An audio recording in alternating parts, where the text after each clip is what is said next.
I'll just run this and then we'll start.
All right, so much for the advertisement.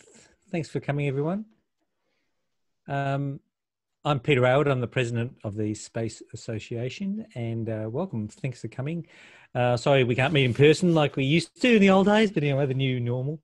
So we've got a nice, good night lined up for you tonight. So hopefully you'll enjoy it. And it's actually been a really good side benefit of going virtual has been we've been able to have much more involvement and inclusion for members and friends from interstate, which is the case tonight. So silver linings and all that. So that's great. So I'm just going to do a quick couple of slides just to let you know what's going on tonight. Ash, it sounds like there's a few open mics if you want to mute people. So I'm just going to do a quick update on the Space Association itself, who we are and what we do and what we've got coming up. And then we'll have at 7:45, we'll have Alex, and I hope Alex is there. I can't see him on my little screen here, but... yeah, I'm online, Peter. Awesome, thanks, Alex. And then we're going to shoot across and have a look at the bit of history back in 1975 with the Apollo Soyuz test project. That's with Igor. He was one of the people in the behind the curtain pushing the buttons on the Russian side. Well, maybe not. Anyway, Igor's an expert on the subject.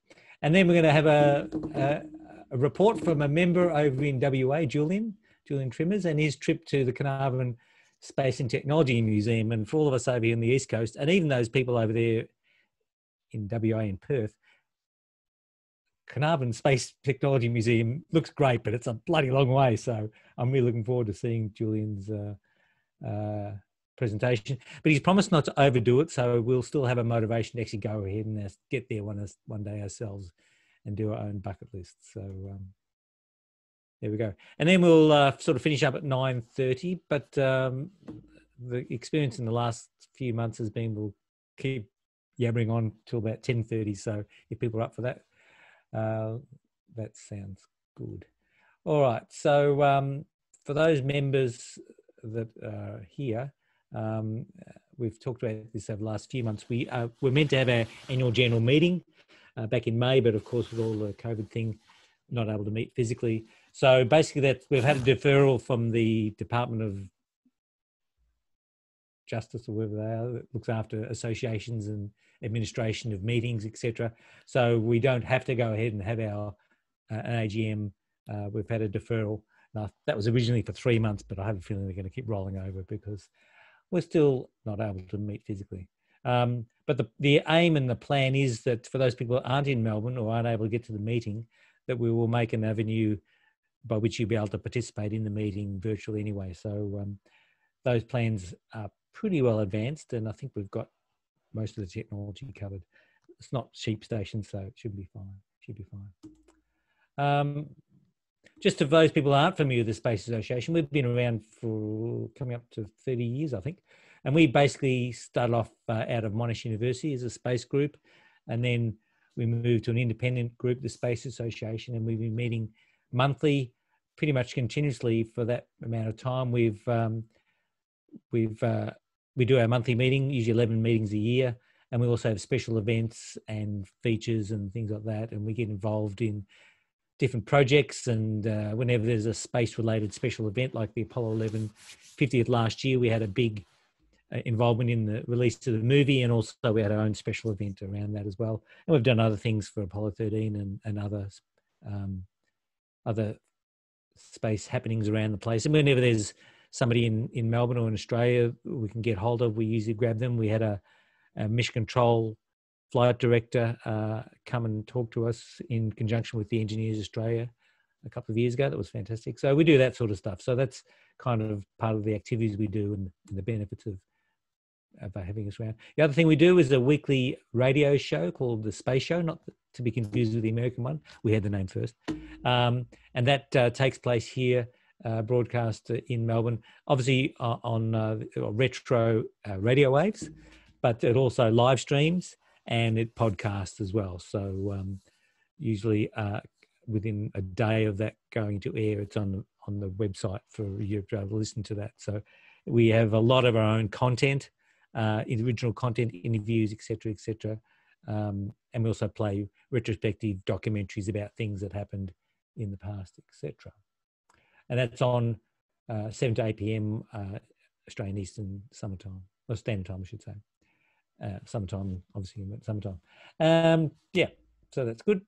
We also run this Australian Space Network. Maybe some of you have come across to our meetings and also to this through the Australian Space Network.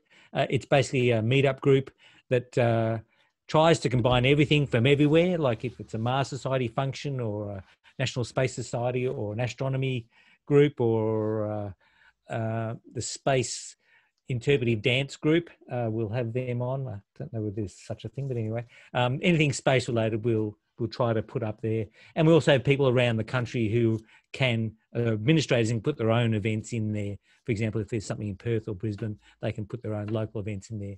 And of course, if any members or people that are part of the network are in Brisbane or Perth or wherever, they can just go into the Australian Space Network and see what's going on. So it's quite handy. I've used it myself a few times when I've travelled in this state. Right. So as I mentioned, we do run these monthly meetings. Tonight's obviously the fourth Monday of the month in July. The next one will be August 24 and so forth. I've got an asterisk there because, well, we were hoping we'd be out of lockdown by now and we were hoping we'd have physical meetings again. So if something dramatic happens, we might have physical meetings in August. The way things are looking, probably not. So maybe we'll aim September. I don't know. So that's our next 4 meetings. The December meeting, obviously the fourth Monday in December is right in the middle of crazy time. So we've tentatively got it set up for the 14th of December.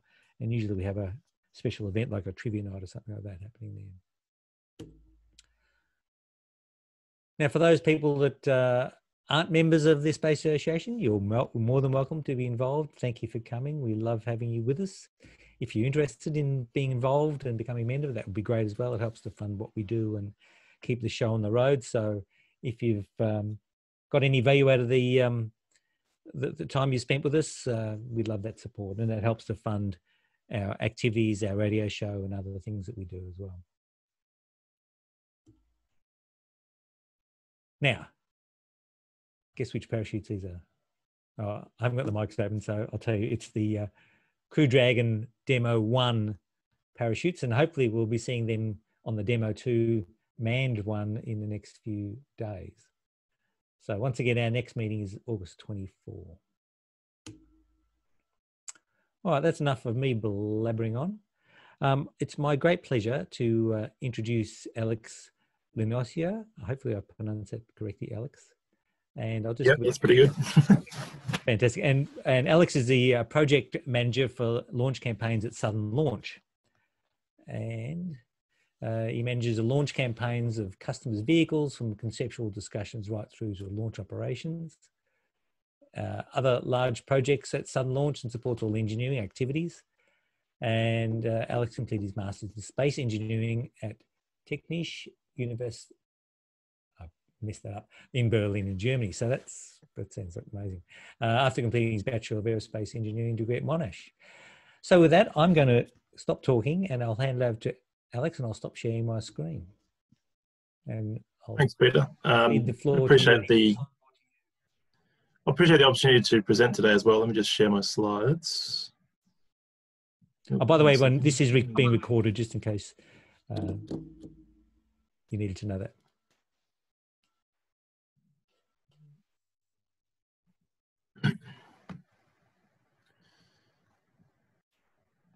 Are you able to see my slides there, Peter? Perfect. Thank you.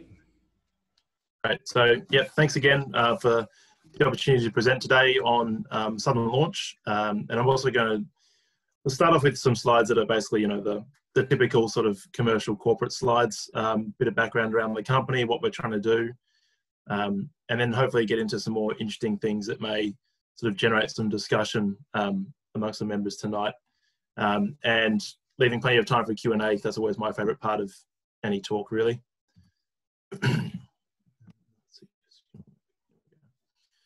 So a bit about me first. Thanks for the introduction, Peter. Just to give you a little bit more detail to show you where I've come from. So yeah, I graduated from a Bachelor of Aerospace and a Bachelor of Arts double degree from Monash University in Melbourne in 2013. Then spent a couple of years working for ExxonMobil in Melbourne as a drilling engineer. It was sort of the closest job I could sort of get at the time to hands-on engineering, and it was really a really good learning experience and really good for my development as an engineer. And I found a lot of applications for the skills and knowledge I built up in that industry, in the space industry. Although typically you'd think that you're traveling in the wrong direction when you're drilling, you're going down instead of up. But it's there's a lot of project management, people management skills that transfer a lot over to the space industry. The photo on the bottom left there is a photo I took of the sunrise, I think, on the Deepwater Frontier, which is the vessel I was working on about 150 kilometres offshore of Western Australia. So after a couple of years of that, I decided I had enough and I wanted to continue pursuing my real passion for space. So I moved to Germany to study my Master of Space Engineering at the Technische Universität Berlin, which is the English translation and much easier to pronounce there, Peter. I also completed my research master's thesis at the Technische University in Israel, looking at the second image you can see there, which is a miniature Hall thruster designed to operate on a 3U CubeSat, and doing some performance measurements of those systems. After graduation from the Master of Space Engineering, I then had a job at Rocket Lab in New Zealand, living in Auckland, working as the recovery systems lead engineer. And these are definitely the two photos that sort of sum up the highlight of my engineering career to date. The first one, which is the third image from the left, is an image captured from on board the first stage of the Electron vehicle during our Flight 10, where we had our first proper re-entry of a telemetry from a re-entry of a first stage of the Electron rocket.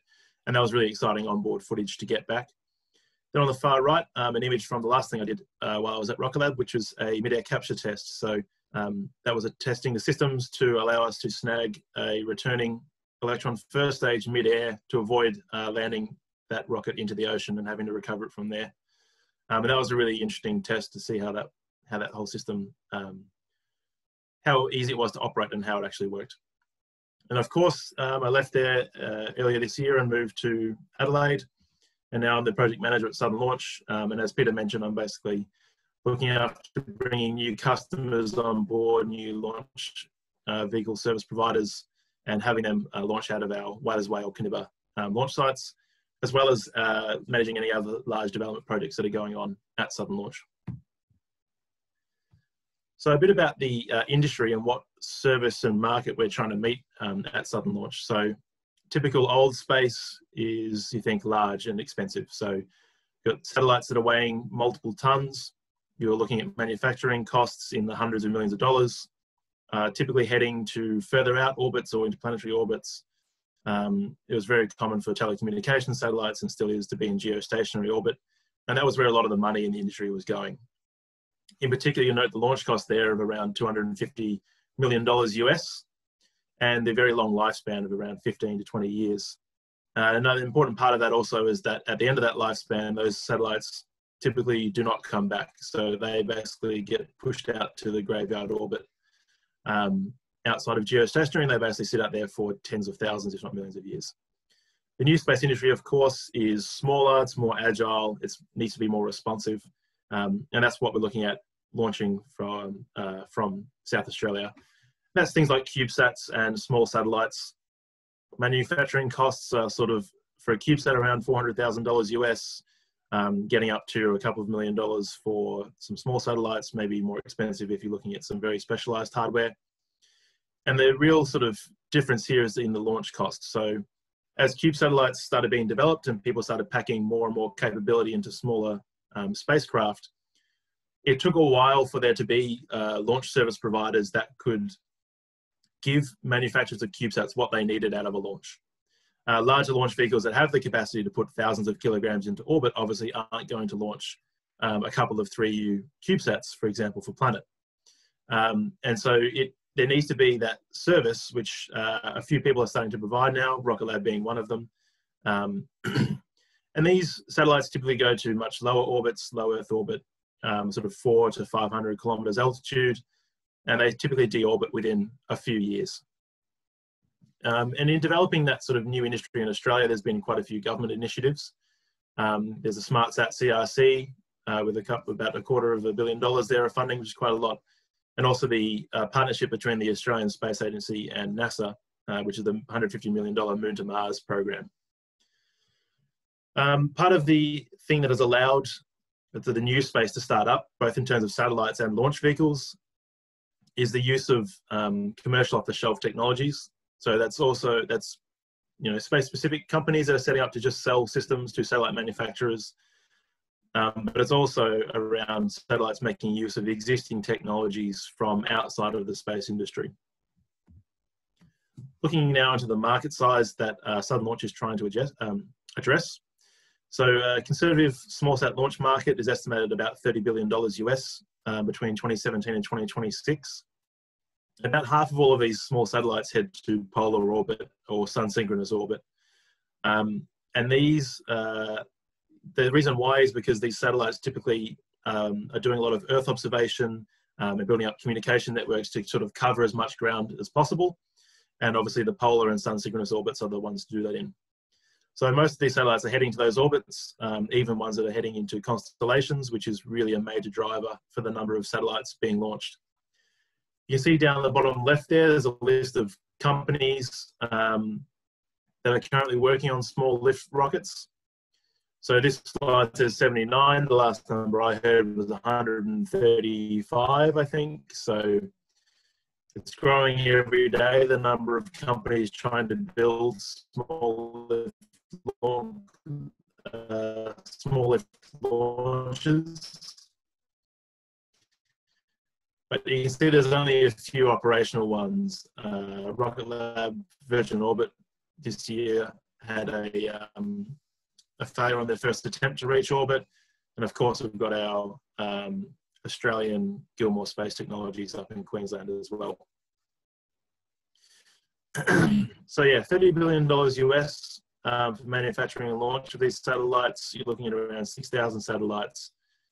An important part to note there is that constellations account for a large part of this projected demand. So constellations like Planet and other sort of global internet, small satellite constellations are really a big part of this market. And as they are sort of taking longer to get to orbit than anticipated, you see the projected number of satellites sort of being delayed and that rapid growth in demand sort of being shifted until those constellations come into action. So the small satellite launch drivers, why is a couple of things. So it's not just to do with cost. The cost of launching, the overall absolute value of cost of launching a Falcon Heavy is considerably larger than launching a smaller launch whale, which I'll get to in a second. However, the cost per kilogram to get a satellite or a payload into orbit is significantly lower with the larger vehicles. Give to their customers is the availability, flexibility, and response times that the larger organizations and the larger rockets can't really offer. If you have satellites that are sort of, 3U size, so around 4 to 5, for example, or you'll be paying, hundreds of millions of dollars to launch a satellite that's barely even worth one. And so that's sort of, this is what we have tried to aim for as sudden launch is availability of launch windows, flexibility on the launch schedule, and then accessibility to the site. So making sure that multiple launch service providers can use our site and access it to provide their customers with the responsiveness that they need. On the right here is a really interesting diagram showing the scale of rockets. This is a diagram we use a lot in our public presentations. And for an issue I'll discuss later is around public perception, not only of launch, but of the space industry in general. And a lot of people know that, slightly less people know what the Falcon Heavy is necessarily. And it's important to show this diagram and old small satellite launch vehicles. Operational costs, they build a small satellite for about $400,000 US. A rideshare typically takes more, probably around the 12 months time frame. And therefore you're looking at a lot of sort of loss of staff time supporting those complicated contracts and the delay in launch between building the satellite and actually getting it into orbit. The just-in-time launch, or a very responsive launch, could be done in as little as a few months. And therefore you're looking at massively reduced delta in time between building the satellite and getting it into orbit and operational and providing your end users with the data that they need. And so you have quite a lot of saving per satellite, and you also save time as well. So then you're able to basically produce more satellites, utilize your staff time more effectively, and not really have to worry so much about trying to navigate the larger rideshare contracts and organizations. So at the moment around the world, there aren't any suitable multi-user launch sites. There are some launch sites in the US in particular that have multiple rockets coming out of their land, but the launch sites themselves, the launch pads, are not multi-user. Rocket Lab obviously operates the Mahia launch site, LC1, which is a commercial launch site. And what we're trying to do is really utilize the lack of marine and air traffic around South Australia, southern South Australia, and the Eyre Peninsula in particular, to offer our customers that launch window availability and launch schedule flexibility that they need to meet their customers' demand. And that really allows that just-in-time launch operations to become a real thing.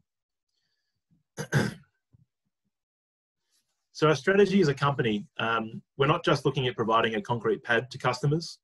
What we're really trying to do is provide our customers with full service from them having finished construction of their rocket all the way through to actually getting into orbit. And that includes, you can see on the outside of this diagram, things like rocket design and avionics hardware consulting, so that we can try and use the experience that we have within the company to support the development of our customers' vehicles. That not only reduces the risk to their business, but also basically increases safety because we can provide inputs into the Australian regulatory requirements and how things are done in Australia to make sure that launch is operated as safely as possible.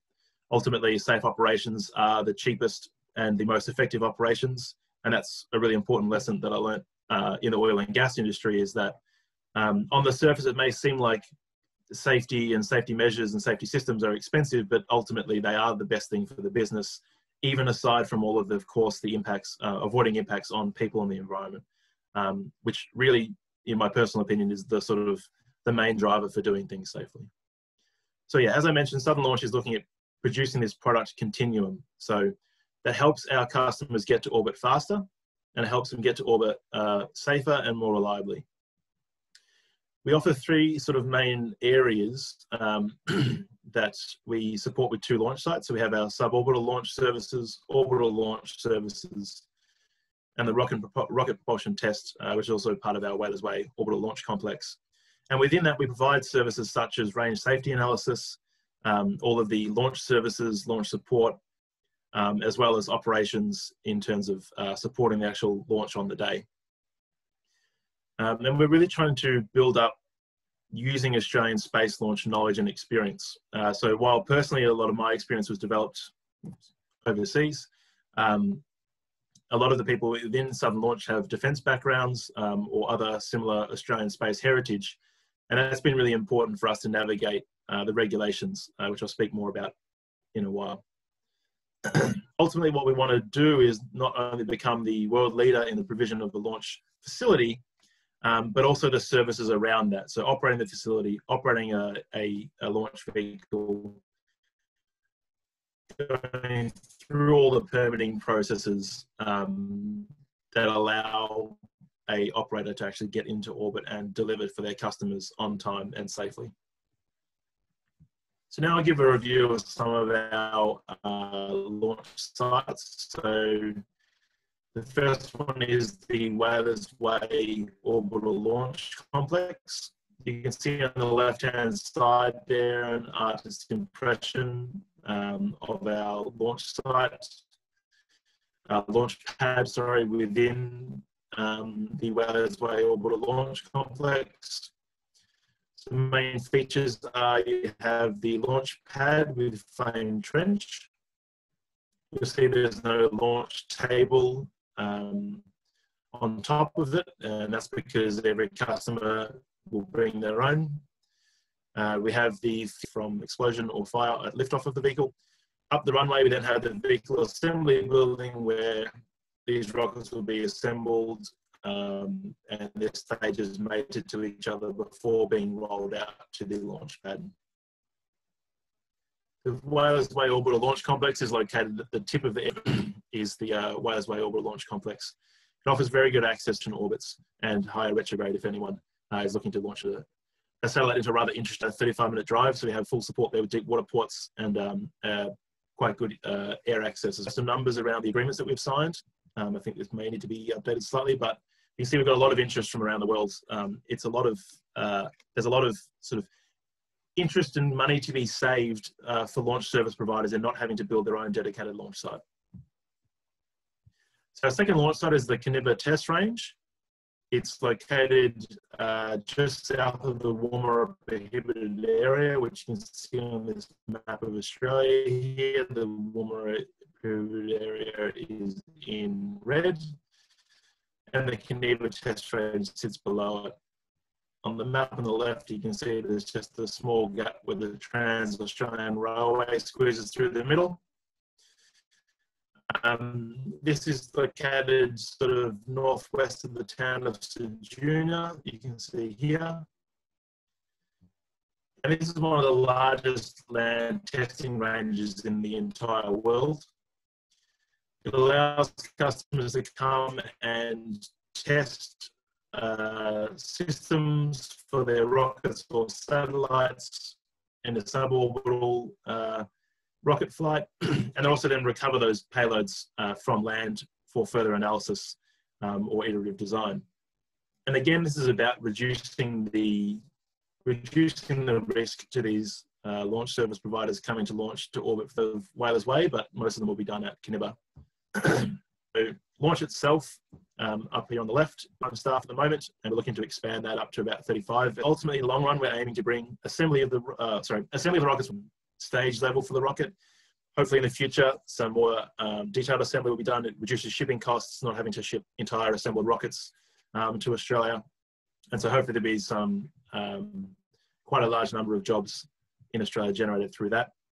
And ultimately looking at the manufacturing industry as well, which we've all heard over the last decade or two has been on the steep decline in Australia. So being able to provide a sort of a boost to that industry is also going to be quite beneficial to the country.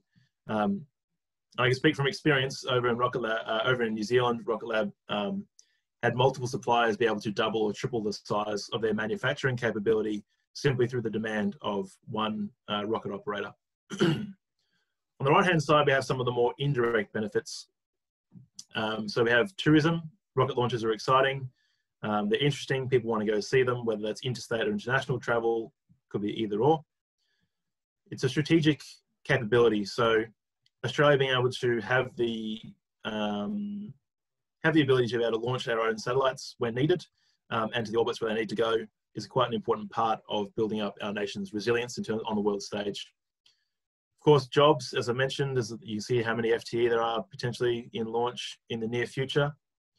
There's quite solid tie-ins to STEM education. That's something that I've also spent a bit of time working in as well after my master's. Just have to change this. There we go. So R&D partnerships. There's a lot of partnerships between universities and companies like Southern Launch possible, either through direct requests or needs to develop a new capability, but then also because a lot of space flight, especially with these smaller satellites, is done for research purposes. Having a launch capability in Australia supports organisations like UNSW to build further systems and get them into space. And of course, alongside the strategic benefit is also the fact that it is a sovereign capability. And then from a personal point of view, it's really nice to be able to come back to Australia and be closer to friends and family and still be able to work in the industry that I'm really passionate about. And that's, in case you haven't heard it before, the term is boomerangs, so returning Australians from overseas. So where are our customers from? With a couple that we've announced publicly, we have Perigi Aerospace from South Korea, and we have Equatorial Space Systems, who are based in Singapore. Then we also have agreements with quite a few other countries, which you'll be hearing about some of those quite soon, including North America, Europe, and India as well. And importantly, there's also some, quite a lot of interest from domestic customers too, which really sort of solidifies the fact that we can have a direct and very fast impact and be meeting a market that is currently either didn't know they could do something like this, they didn't know this capability existed domestically, or they just sort of hadn't thought about it before. So Perigi Aerospace, our South Korean partners, they're producing the world's smallest, excuse me, orbital launch vehicle. It's the Blue Whale. You can see on the right here. The aim is to get 50 kilograms to 500 kilometers sun synchronous orbit, and the first launch looking at 2021 next year from Wellesley.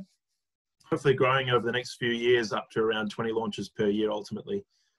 I'll be starting off with the Blue Whale sounding rocket at the top here to test out the first stage propulsion and the avionics of the rocket, and then move on to the orbital vehicle shortly afterwards, which adds the Marlin upper stage on. You can see some performance specifications for the rocket here, which are also available on the Perigi website.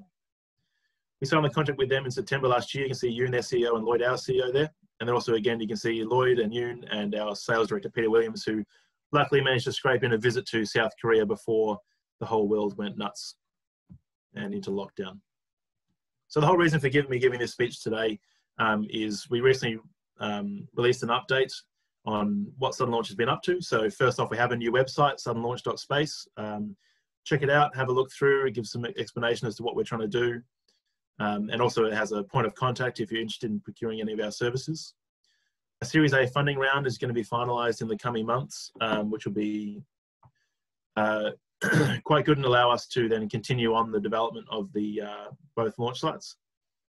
As already mentioned, we have agreements signed with multiple international organisations, so Perigi, Equatorial Space Systems, and then some others from Germany, the US, and the Netherlands.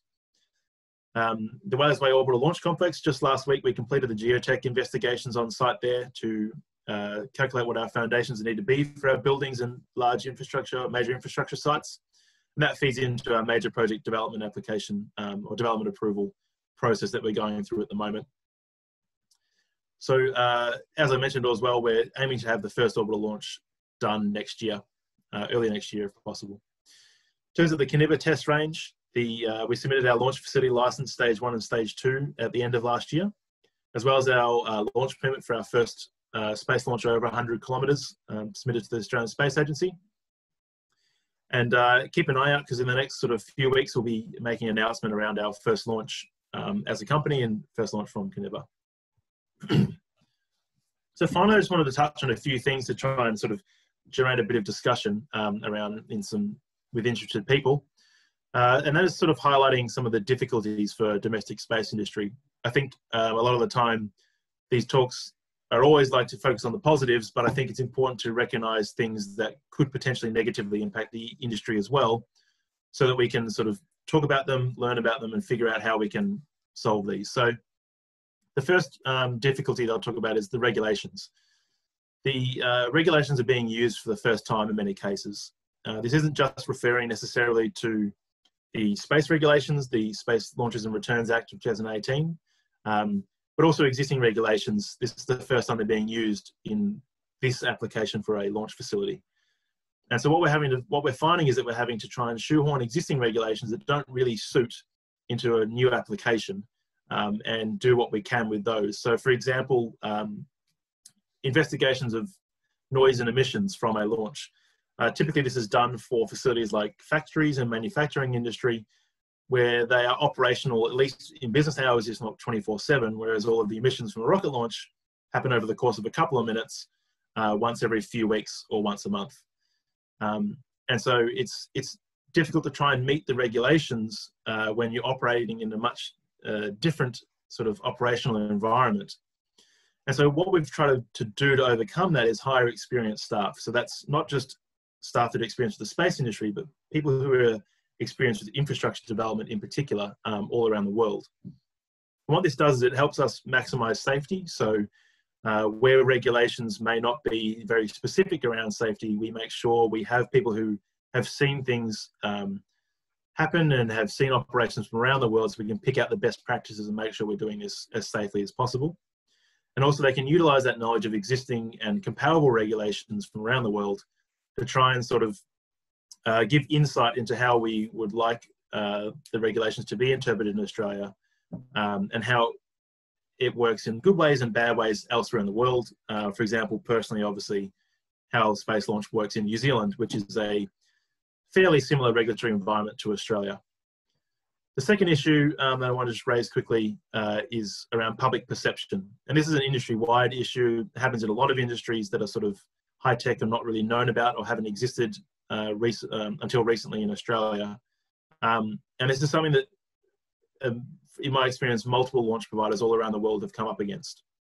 Everything it comes down to at the fundamental level is a lack of general understanding in the general public around why space launch, why space operations, why space systems are funded and what they do. And that's why I think a lot of discussion around sort of PR and outreach programs is around the benefit of space to life on Earth. And that's something I think we need to sort of a message we need to keep getting out there. And the earlier the better. So the more this can happen sort of in schools and kids get excited about it, they talk about it with their parents. Doing public releases, big events like a rocket launch, for example, we try and do as much community consultation as possible so that everyone's sort of on the same page and knows what we're really trying to do. And that it isn't just putting a bucket of money on top of a rocket and then blast it off into space and it's never seen ever again. There is actually a direct benefit back to Australians, and that's why we should invest money in this industry. In particular around launch, as I mentioned before, the public tends to think about rockets and they go, oh, that's the space shuttle launching from Cape Canaveral. That's a huge rocket. If it goes wrong, you know, there's people on board and has the opportunity to cause a lot of damage to the environment and surrounding people. But in reality, the launch of the vehicles from Wellesley, for example, is much, much smaller. And from Caniber, even smaller than that. And so sort of a lot of our community consultation is about highlighting, here is the current perception, but what we're trying to do is this, and here are the differences, and making that very clear to everyone. So that's basically all I had for my presentation tonight. But as far as I understand it, we've got some time for some Q&A. So shoot your questions off. I'll hand back over to you, Peter. Yeah, thanks, Alex. That was fantastic. Brilliant. Yeah, so we've got a couple of questions come in. We've got one from Michael. What plans does Southern Launch have for providing public viewing access to launches? That I was going to ask that question myself. It's a good question. We won't have any sort of public access to the Wellesley Orbital Launch Complex. That's all forms part of the public exclusion zone in terms of the land at least. And that's all on private land. So that's sort of fairly standard approach. Obviously we have exclusion zones around every launch in air, sea and land to keep people safe. Of course, there's going to be a lot of interest generated by this. And so we're going to work with local authorities to make sure that there is adequate and safe spaces provided for people to come and watch the launch. One of the benefits of the Eyre Peninsula, and in particular how we're operating, is that there are quite a lot of good launch sites already available, very close to Port Lincoln. Sorry, not launch sites, viewing sites, very close to Port Lincoln. So there is quite a lot of opportunities to watch these launches happen, and they'll of course be publicly advertised. The launch windows will be advertised as well. And there'll be information given out on any impacts to, maritime or airspace exclusion zones too. Okay, while we wait for other questions to come in, I've got a few myself. My question was about tracking of these rockets. Do you have, or you plan to build facilities to be able to track the rockets? And I suppose not only to make sure they're going the right direction, but to stop them if they're going in the wrong direction. Yeah, the flight safety systems are a huge part of operating any vehicle, whether it's suborbital or orbital. And so the flight safety systems they work in a couple of different ways. So some of them are ground tracking based. So they have radar tracking where it's independent of the vehicle's onboard systems. And some of them, such as the ones used by Virgin Orbit, are entirely on board the vehicle where they're automated flight termination system. So the rocket tracks its own location if it reaches different conditions to do with timings and predicted impact points, then it terminates itself. So depending on the customer, depending on the vehicle, the tracking will either be done through telemetry stations, receiving telemetry from the launch vehicle, or be done via radar or some other sort of ground-based solution. Right. So that ground facilities, as far as telemetry and tracking, it's part of your business plan, or? Yeah. So we'll be providing sort of the infrastructure around that as well for our customers. No worries. From Stephen, what do you think the first? Who do you think the first orbital launch customer will be, and what sort of time frame? That might be commission and conference. I don't know. Well, the one I can publicly answer is Perigee. So they're sort of looking at next year, I think, is all we've publicly announced. But it's keep an eye out for it. And that'll be a test flight of the vehicle, right? So that'll be the suborbital launch to start off with, and then quickly moving on to the orbital vehicle. Perfect. No worries. My question, and I try to ask it of everybody that comes on, is relating to the Australian Space Agency, and I don't want you to shoot yourself in the foot, but has it been good, and has it been great? Could it be better, and how's it been for you? As far as I know, you talked about legal and permit bases and stuff like that, which is part of their remit as well, I take it. So working with the space agencies, great. The difficulty is, of course, that, as I mentioned, it's the first time these regulations are being used. And so as you work through them and you provide the documentation, or you build up the documentation, there's a lot of questions that come out. And so our relationship with this agency at the moment is really centered around trying to answer those questions and figure out what the best way, what the intention behind the regulation is. And that's sort of where the regulations can seem very specific to one person, but then not seem very specific to others. And so it's about making sure that we are applying the regulations and meeting the regulations as the agency expects them to be interpreted. So therefore, sort of finding out what those expectations are. And really, we recognise that we're going through this for the first time, and it's going to be a pain for us. But then ideally what we really want is for the regulations to be nice and clear, so that anyone else who wants to use these regulations, or ourselves use them in the future, don't have to go through the same sort of issues. So just on those regulations, and this is one of the questions, but would, like, I don't know, the military, the foreign department have an interest or concerns about certain customers or payloads that they might want to be launching, and are they going to say, no, you can't touch that, or go for it, or something else? Well, we haven't run into that issue just yet, because you saw from the customers that we've been working with, there are typically very sort of not necessarily allied countries, but they're very sort of Australia already operates a lot with many of these countries, and so the minister ultimately has the call. So the minister, Karen Andrews, can basically determine whether the payload that the customer wants to launch is acceptable or not acceptable, as well as the launch vehicle itself. So whatever reasons that may be, and that won't necessarily be transparent to us either. We may just get a no from on high, and then that's it. Right. Another question here, coming through thick and fast now. Do you have any issues with Itar, since rocket vehicles are easily converted into ICBMs? Yes, Itar we being do. International Trade and Armaments Regulations. Yeah, so Itar is a big issue whenever you're dealing with American customers, or people who have used Itar classified components that have been, or knowledge that have been exported out of the US. There is also the MTCR regulations, which surround the proliferation of ICBMs and that sort of type of vehicle, which is something that Australia is a signatory to. So that is what we spend a lot of time dealing with our customers, making sure we have the proper agreements in place and the clearance from Defence Export Controls to make sure we are not sharing any information or importing or exporting anything illegally or unknown. So keep an eye out for guys in trench coats. Yeah, people hanging out in cars with binoculars and large lenses. Yeah. Okay, so how does sudden launch handle the more volatile and exotic chemicals, and how is this impacted by regulations? So what we do the approach we've taken as a company basically is we've said we don't want to handle toxic chemicals, we don't want to handle highly dangerous chemicals. So basically all of the customers we're working with have relatively, as far as rocket fuel goes, relatively stable and safe propellant systems to make sure that we are limiting the potential damage to people and buildings, and importantly, limiting the impact on the environment through the rocket exhausts. But obviously, there's some vehicles have, hydrazine, for example, as part of their spacecraft, whether it's the launch vehicle or the spacecraft that's going into orbit. Is that going to be something that you're going to prohibit, or just have? Yeah, so it hasn't come up that directly, for example, with hydrazine. So it is at the moment, our approach is saying, no, we don't want to handle hydrazine on site. We don't want to have it.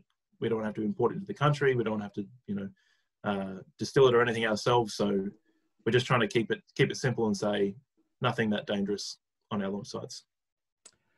Okay, another question. Will any of the data feeds, telemetry, will be available for the public to enjoy or view? I suspect it's going to be commercial in confidence. Okay. It'll be that'll be up to the launch service provider. So, for example, Perigee makes the call on what they want to be on their live stream. That'll be up to them. I hope it'll be on a live stream. I even just watching the Rocket Lab launches while I was working there, I love just watching the live stream and seeing what the rocket's doing, and it's just part of being a rocket nerd, really. Right. We've got a bit of tracking royalty on board. Mike Din, formerly from Honeysuckle Creek, he's asking, you can't see how you can track when launching from the Eyre Peninsula. I guess you're just going south, straight offshore. How far will we be able to see? I guess just to horizon is about it from that location, unless you have ships or something out there for tracking. Yeah, so direct line of sight from the Eyre Peninsula extends to the horizon, basically, and that will be the limit of the tracking services at Whalers Way, but we're also looking into potentially some alternative sites for different orbits to provide that sort of downrange contact. Now, I don't know what this means, but I'll ask it. Alex, would you consider the use of AWS Virtual Tracking Station? Is that anything yeah, to you? potentially. Alex, I will discuss with you later on after this meeting, probably on separate occasion, because we're looking for similar solution. Okay, that's Igor, so Cool. he made contact. Will Whalers Bay be a centre for satellite control comms as well after launch? Do the customers go away and employ the provider for their comms? So currently we're not planning on having satellite operation centres at Whalers Way. The Australian Space Agency and the Australian government's building one in Adelaide for Australian satellite operators. Really what we'll provide at Whalers Way is the range control or mission control. The mission control may also be done remotely via that range control at Whalers Way. If, for example, Perigee wants to have mission control in Korea, then they could also have that set up as well. But we want our sort of business focuses on the rocket and not on the payload of the rocket. No problem. Someone's asked, can you explain more about, you mentioned the why of engaging the Australian public. Maybe just expand on that a little bit. Yeah, so I guess in my experience, people don't really know a lot about, the general public doesn't really know a lot about the space industry. They see a lot of movies, you know, people going to planets and they see Star Wars and that sort of thing. And that's, you know, they know NASA, but they don't really know other things. They get a lot of people saying, when I say, oh, I work, you know, for a rocket company, they go, oh, do you work for NASA? Well, not in Australia. And so it's about sort of really educating people around why are we going to space? Like, what benefit does it actually bring people on a daily basis? So it's sort of easy to see from an investment in public housing, for example, you provide shelter for people. But how does launching a rocket actually help anyone in Australia? And so there's a couple of really easy examples that people go, oh, okay, I didn't know that. And GPS is a very common one. You say, okay, well, try navigating around the country in the modern times without, you know, having a GPS system. And then, of course, there's all the sort of benefits to industry around, you know, agriculture, other Earth observation, tracking of assets, you know, maritime surveillance. These sort of focusing on those reasons as to why satellite systems are launched is probably the thing we need to focus on a lot. And it is already a focus in a lot of public outreach. And it's really because the launching of a rocket is cool and gets a lot of attention, but it's very abstract from the end user, which is actually the data that's produced by the satellite that's launched by the rocket from a launch facility. So there's a few steps in that chain, and really the general public doesn't see the impact of the rocket launch. It's actually sort of a knock-on effect that it allows some other service to be provided to the country. And that's sort of educating people on that chain is really what will sort of help people support this industry growing. Yeah, I think we've come quite a way actually in the last few years, given the formation of the space agency, and it's really not controversial at all now, whereas 10, 20 years ago it was, why would we bother doing that? I think people really have got a better understanding of why space is important in the world and in our society. So yeah, we're getting there. Yeah, will you be building your own launch vehicles or support launch vehicle companies? So we're only currently planning on supporting launch vehicle companies at the moment. Who knows? Maybe in the future. We've already got a launch site. That's the difficult part, apparently. Right.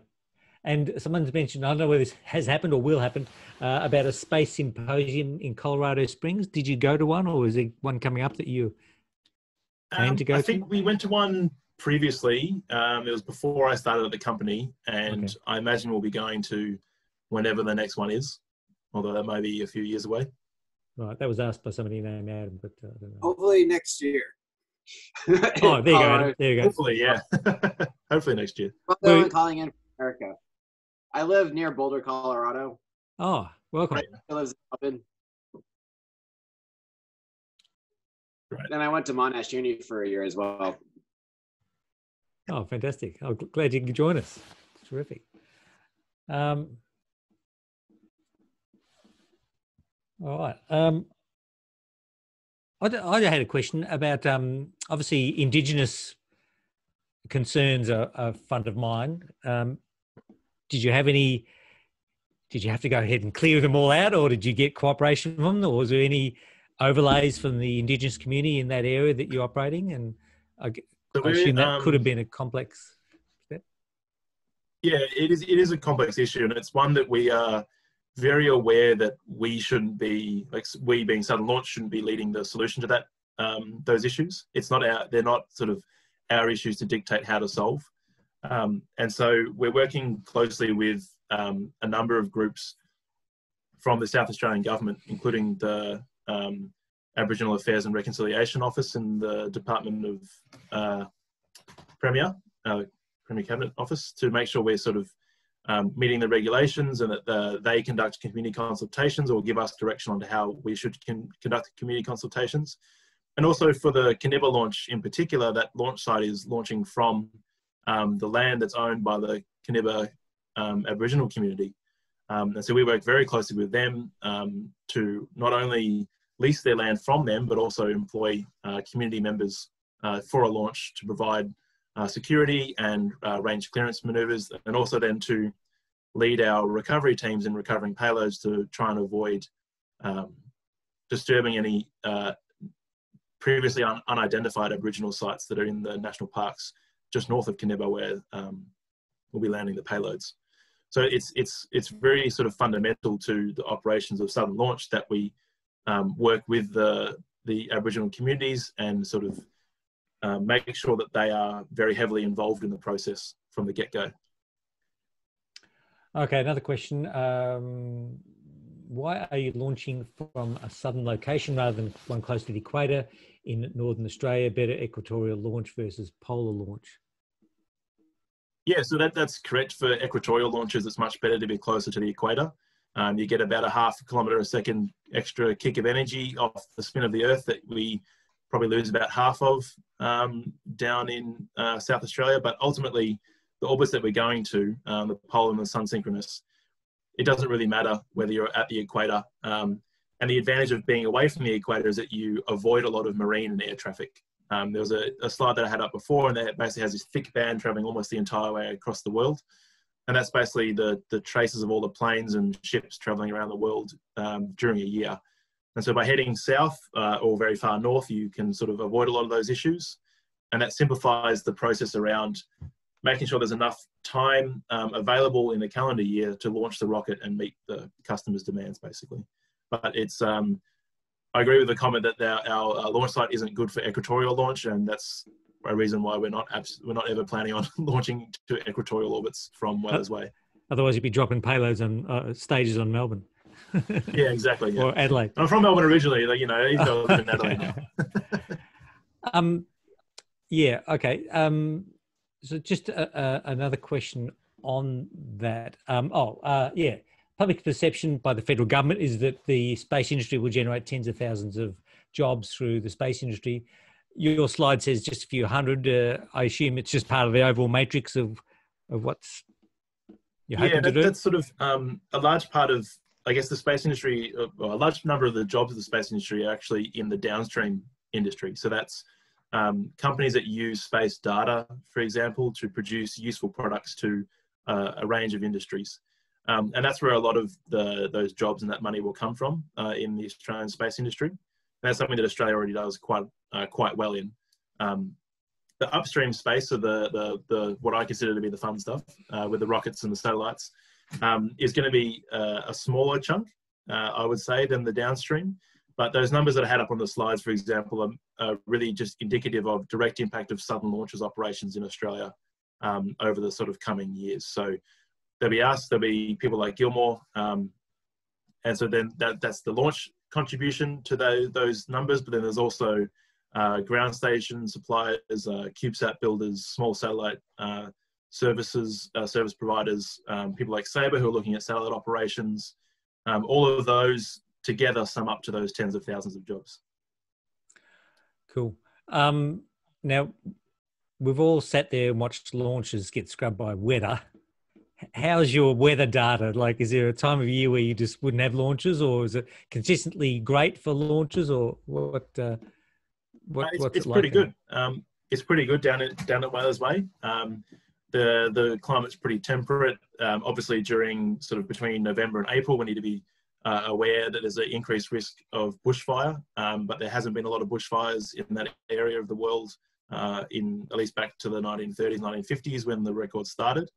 And it's sort of low-lying scrub for the most part, so it's more manageable, but it is something we'll have to be aware of, and we'll have designs and systems in place to make sure we're reducing that risk as much as possible. But during winter, there's still plenty of acceptable conditions. It's not too windy, it's not getting belted by, you know, hurricane level winds like something in the Bass Strait would. So it's a quite nice area to launch from. Excellent. Look, we're running a little bit late, but I've got 3 questions here, so we'll just ask those, and we'll keep you on board later on if you're around. Will Southern Launch be able to coordinate launches that can a satellite be built up from 2 or more launches? The complexity must be larger. So I'm assuming combine payloads onto a rocket. I suspect that question is targeting. Yeah, potentially, or even construction of payloads in orbit is something that we can definitely work towards doing. It'll be sort of only been done a few times in the past. You know, thinking of NASA launching a couple of missions a few hours or a couple of days apart, that sort of thing. So it definitely will massively increase the complexity, but it is something that we should be capable of in the future. And what's your range of launch azimuth from John? So we're sort of high inclination. I can't remember the exact number, but basically if you head sort of more easterly, so a lower inclination orbit from polar, you start to butt up against Tasmania in the south, and then also Kangaroo Island to the southeast. So that produces the easterly limit to our trajectories that we can fly. And then in the westerly direction, you can basically go all the way up to complete retrograde orbit, which I'm not entirely sure why you would want to put a satellite into that orbit, but you never know, it's there if we need to. Great. All right, last question for now. Have you managed to get any government grants for what you're doing? I don't know. I can't remember which ones have been publicly announced, so okay, we'll just say that's commercial in confidence for the time being. Fantastic. All right. Thank you, Alex. That was fantastic. I learned a hell of a lot there, and it's really good to see what's going on. You're more than welcome to stay on board. We do have the question page still running, so people do want to ask questions. Maybe either we can answer them at the end of the show tonight, or we can maybe have them answered by you in some other medium. Thanks so much. Really appreciate that. Them as well. Fantastic. Thanks, Peter. Thanks for having me on. Right. Thank you. Pete, do you have 10 minutes? What do you mean? Do you have 10 minutes? Or do I need to present right now? Yeah, you're on now. Okay, fine. Okay, I'm going to hand over to you. I'm going to introduce you, and then I'll hand over to you, okay? Yeah, in 1975, I was 11 years old. I never have a chance to touch any buttons. And that's the way it should be. Yeah. All right. I'm just going to go one slide for you, and then I'll hand it over to you, Igor. Just stand by for a second. Okay, thank you. I thought we would have a break, but it's fine. I'm 99.9% ready. Well, it's better than I was, so there you go.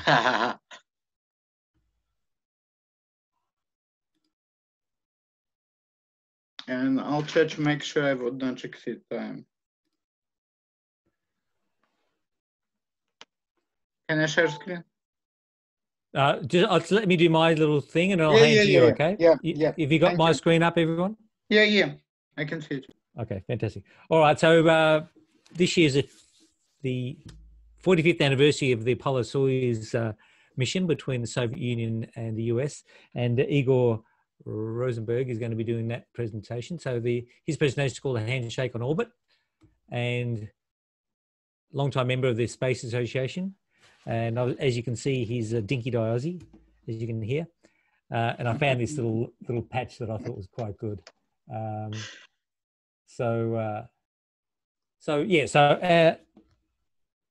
Igor, I'll stop sharing and I'll hand over to you, and I'll shut up. Okay. I'm trying to share screen. Now, Igor, do you have any videos in there, Igor? No. Just my presentation. I know it's heavy on bandwidth. It doesn't work. It doesn't work even in better circumstances. So I try to avoid this as much as possible. Yep. Just hold on, I need to jump to the first slide. Okay, welcome to my presentation, which is apparently about Apollo-Soyuz test project, which happened in 1975, and it was obviously a pivoting point in the whole Cold War and logical solution in the space race. After this point, and probably until now, we have a history, huge legacy of international cooperation in space between two major rivalry powers like United States and USSR. Thank you, Peter and guys, for allowing me to pitch this sales idea, to have it. In this month, we're celebrating 45th anniversary of the flight of the mission, and I'm started to negotiate with Andrew Chaikin, sorry, Russian slang, Andrew Chaikin, who was the author of the book which called Journey from the Moon, from the Earth to the Moon. I tried to spin for him something similar, which we could probably create in the next 5 years in order to celebrate 50th anniversary. This is my dream for now. Back to the main topic.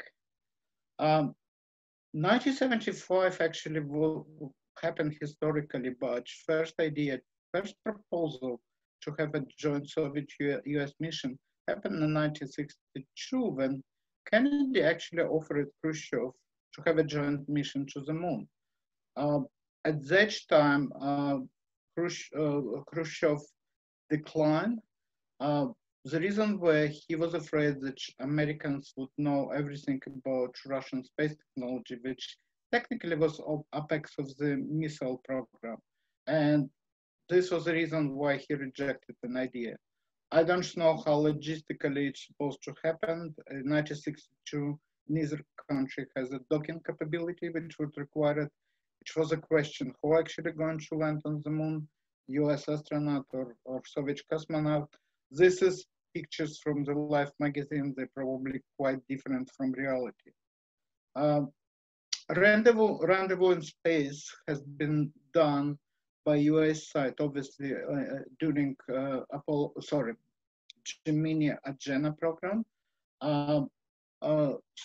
Apollo 9 was the first mission when NASA tested lunar module docking and undocking with the command and service module on Earth's orbit. And US after that has a huge, at least 3 mission experience docking Apollo spacecraft to Skylab orbital station, which almost didn't happen, but skills of the crew of the 3 missions actually salvage station, which has been doomed from beginning during the launch. Soviet way to the docking was a little bit more complicated. Soviet mentality, Soviet approach to testing of space-based hardware slightly was different than US one. So they have 2 Cosmos missions which dock on the orbit in fully automatic mode. First pair achieved hard docking, but they were not able to do soft docking. It was achievement by itself in 1967. And later on this year, if I'm not mistaken about dates, another 2 replicas of Soyuz spacecraft, which has been designated Cosmos. Everything what should be hidden or failed in Soviet space program was designated as this Cosmos spacecraft. And I remember picture of this Cosmos spacecraft, which have not even remotely look like a Soyuz. Now, unfortunately, the guys from the company which became Energian right now, till 1969, they didn't develop a docking unit which allow like internal passage of the crew from one spacecraft to another one. So in 1969, when first manned orbital station was made by docking of Soyuz 4 and Soyuz 5, which wasn't any other choice, 2 cosmonauts has to go through EVA to move from one spacecraft to another. By modern standard, it was absolutely bizarre. Soviet planned another system which called Contact for their lunar program, and Alexei Leonov supposed to be a first Soviet moonwalker Unfortunately, it did not happen. Only in 1971, the engineers from Energia managed to do something which currently used and also used spacecraft and salute another orbital station. When two spacecraft can dock, they use traditional, in Russian it's called male-female system. Sorry for sexual references, but this is actually an official name for cone and probe docking system. US system was cone and docked as well. It's slightly more complicated design. I did not have a time. I have a photo from museum. If you look at this, it's a bizarre experience. They have to, in Russian design, you can just pivot this unit and everything fine. With original NASA design, there are like 100 moving parts, and crew effectively supposed to disassemble and assemble docking units, which actually was a huge problem during Apollo-Soyuz test program. Crew wasn't able to disassemble it, so they have to spend whole night. Okay, moving on. Again, this is history, I will skip it. This is photo from a friend of mine from Estonia. His name Piotr Druzhinin. This is from his museum. You can see in comparison Apollo lunar stack, Skylab space station, and Apollo-Soyuz 1. What's interesting, initial proposal when two groups of engineers met first time, I believe it was around 70 in US, they have different idea how to perform flight. So the idea were range from docking on lunar orbit, which Soviet Union didn't have capability, docking Skylab with the Soyuz station. It was huge problem. Soyuz didn't have active docking units, and Soyuz wasn't capable to dock by itself at that time. Soviets perfected this technology only during Mir station, probably 10 years later. So after all of this discussion, combination and fermentation about architecture of the mission, common sense prevailed, and US decided to use just single Apollo left over from the Skylab or Moon program, which still sitting somewhere in the mobiles. And Soviets actually have not just one spacecraft. I believe total up to 8 spacecraft were dedicated to this program. Soviet approach to and Russian approach historically to international space mission actually quite amusing because they, because of huge international impact, they would make absolutely big effort to make sure that there are no problems. So at the level of attention to international mission probably twice or 3 times stronger than internal national ones. Okay, so I have to say thank you to Peter about his input, and if anybody would be in Estonia, he has only one Estonian space museum, the smallest, biggest Estonian museum in the world for space exploration. I mentioned that there were multiple vehicles. There were actually 3 spacecraft, manned spacecraft, which has been took part in Apollo-Soyuz test program. Originally, first crew was Filipenko and Rukavishnikov.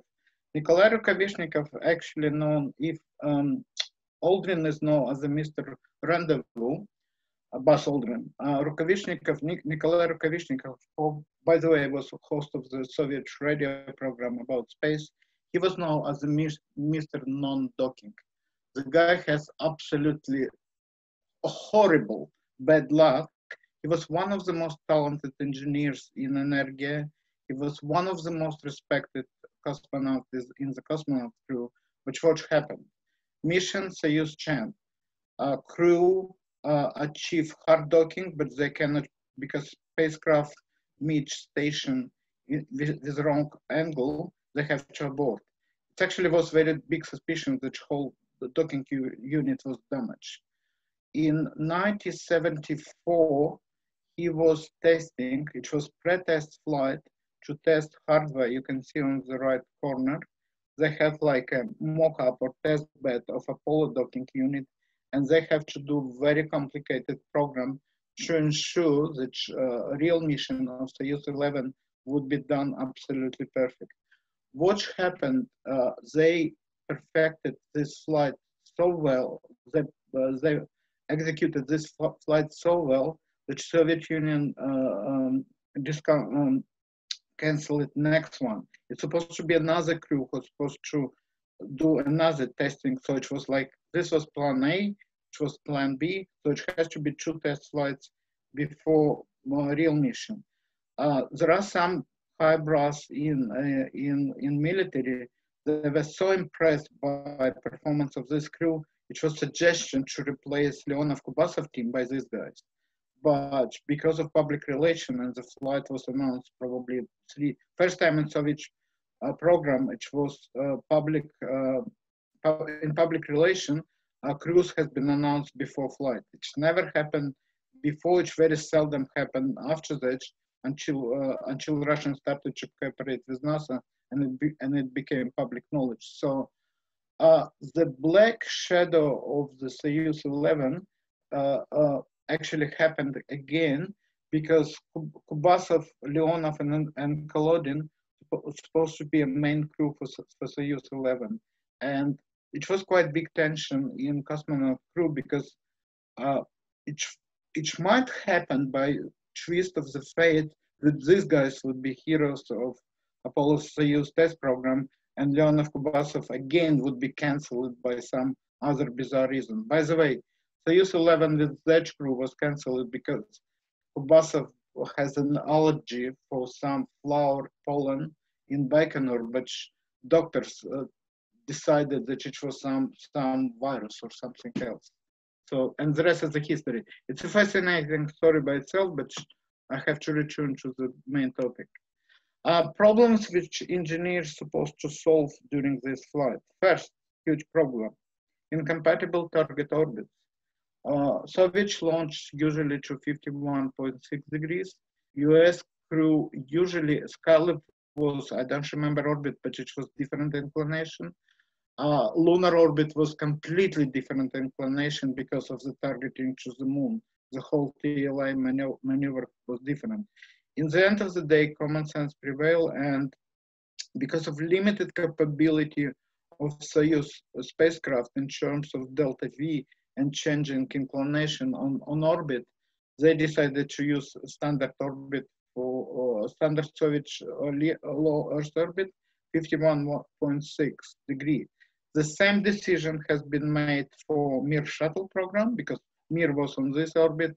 The same decision was done for International Space Station. Okay, so problem number 2, obviously incompatible docking systems.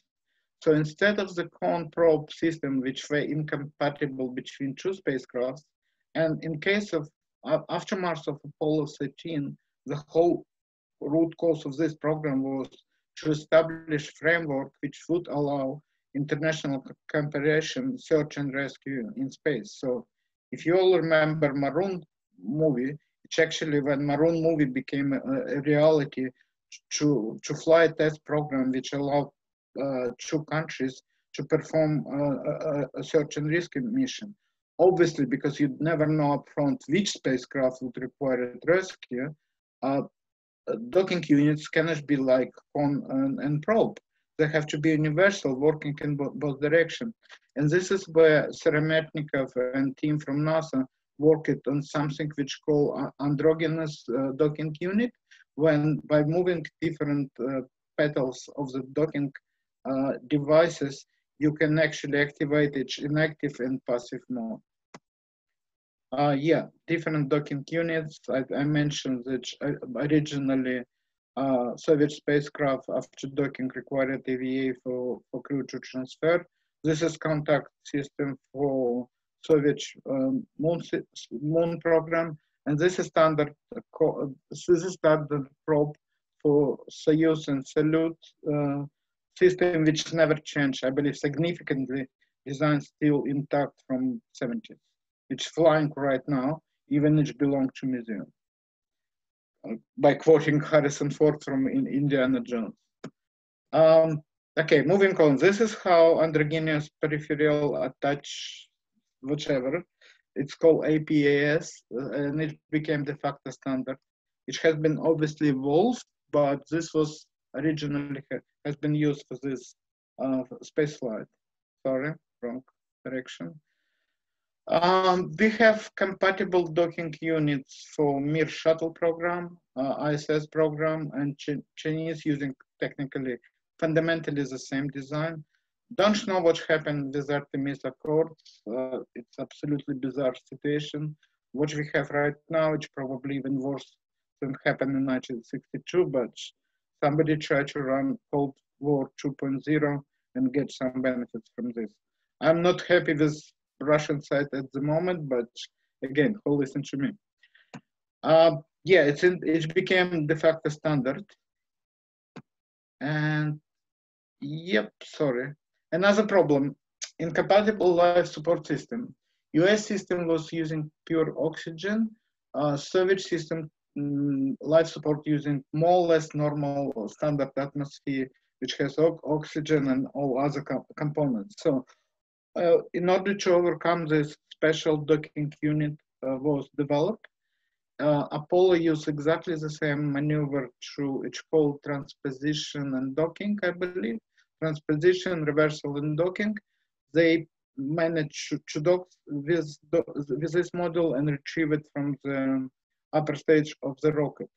US used historically, I believe, hydraulical actuators to control docking unit. Russian using electrical, but as you can see, something which has been designed in two countries became absolutely compatible. So life support system required crew to move from pure oxygen environment to the mixed environment to the normal atmosphere. So it was quite lengthy and complicated process. Guys cannot run from Soyuz descent module directly to command module of Apollo. It was like aquanauts. They have to do this gradually in order to wait when atmospheric pressure would equalize between different modules. So you have like 4 sections in spacecraft with a different atmosphere. And it was quite significant engineering challenge to make sure that nothing go wrong, considering how flammable Apollo atmosphere could be from bad experience from Apollo 1. Okay, and another problem was obviously apart of having different launch sites on another two sides of the globe, obviously it was a problem with incompatible mission control. Yeah, this is probably the best pictures of the mission from Germany. This is crew, official photos. By the way, uniform from Soyuz Apollo was pictured in Space Odyssey 2010 movie. It was a sequel to Space Odyssey 2001 when 3 American astronauts flying on Soviet spacecraft named Alexei Leonov. And Clark almost guessed it, considering how long time US astronauts actually fly on Soyuz spacecraft, which actually, again, I have to repeat myself, even after 1975, Soyuz should belong to museum. This is where Apollo is. But Soyuz as a veteran spacecraft, it's so versatile, it's still flying, and probably it would not replace by Federatia or whatever they call it, at all, probably till end of mid-20s. This is my forecast for this. This is Russian stamp for mission. It's actually quite funny because in English language it was called Apollo Soyuz test program. In Russian it was called Soyuz Apollo. So obviously some local cultural differences. Alexei Leonov, I tried to describe crew. Alexei Leonov at the time, he was a military pilot. He got general, I believe, rank after this mission. He was member of first cosmonaut team and everybody called him Blonde. I don't know why this name, because his hair actually, in Apollo Soyuz time, he almost had no hair, but in his best year, his name was a little bit reddish. So I don't know why this nickname actually became attached to him, but everybody, including Gagarin, called him Blonde. And actually Gagarin asked about him. Leonov was sitting on tracking station on the Far East during historical flight of Vostok 1. And Gagarin, he didn't have chance to call people by name, by security reason, so he referred him as a Blomb. Yeah, Leonov actually became first person in the world who did first EVA, beating Mr. White from NASA just for a couple of months. He was training to fly on flyby mission for Zond and Russian space program and 1L3. He is supposed to be a Soviet moonwalker on the moon and one program would be succeeded. He was the first signature of the Cosmonaut Corps ledger to Central Committee of Communist Party of the Soviet Union that they were ready to fly even for flyby, and Brezhnev administration decided to play safe. They decided not to, after disaster of Soyuz 1 and Soyuz 11 later on, they decided to cancel whole lunar program and keep it under the carpet and pretend that Soviet lunar program had only robotic missions, and they decided to switch to orbital station as the main road to space. And yeah, obviously he was commander of, it's supposed to be commander of inaugural Soyuz 11 Salyut 1 mission, but team was cancelled and replaced by rookies, which who died. One of the reasons why they did not manage to survive, because probably it was the least experienced team which has been assigned to the flight. And yeah, Alexei Leonov was commander of Soviet side, and he was commander of Soyuz 19 mission. You can see he drew sketch of Thomas Stafford here. How much time I have left? Sorry, Peter. Pete. Okay, I'll speed up. Valery Kubasov, he was MVTU graduate equivalent of MIT. He was flying in 96. He was joined in 1966 civil cosmonaut team. He was flight engineer in Soyuz 6 and became first welder in the orbit. He was flight engineer of Soyuz 19 mission, and he was, as a civilian, which was very unusual, but for Soviet special program, where a commander usually a military guy. He was civilian commander of Intercosmos, sorry, misspelled, Intercosmos Soviet Hungarian Salyut 6 mission in 1980. Yeah, this is some souvenir on orbit. This is obviously, you know, I'm sorry, I have to skip on US program crew biography because you know it. You probably did not know a lot about, you knew much less about Soviet side. This was concept of the mission. I would not go there, and speeding up. Peter, this is especially for you.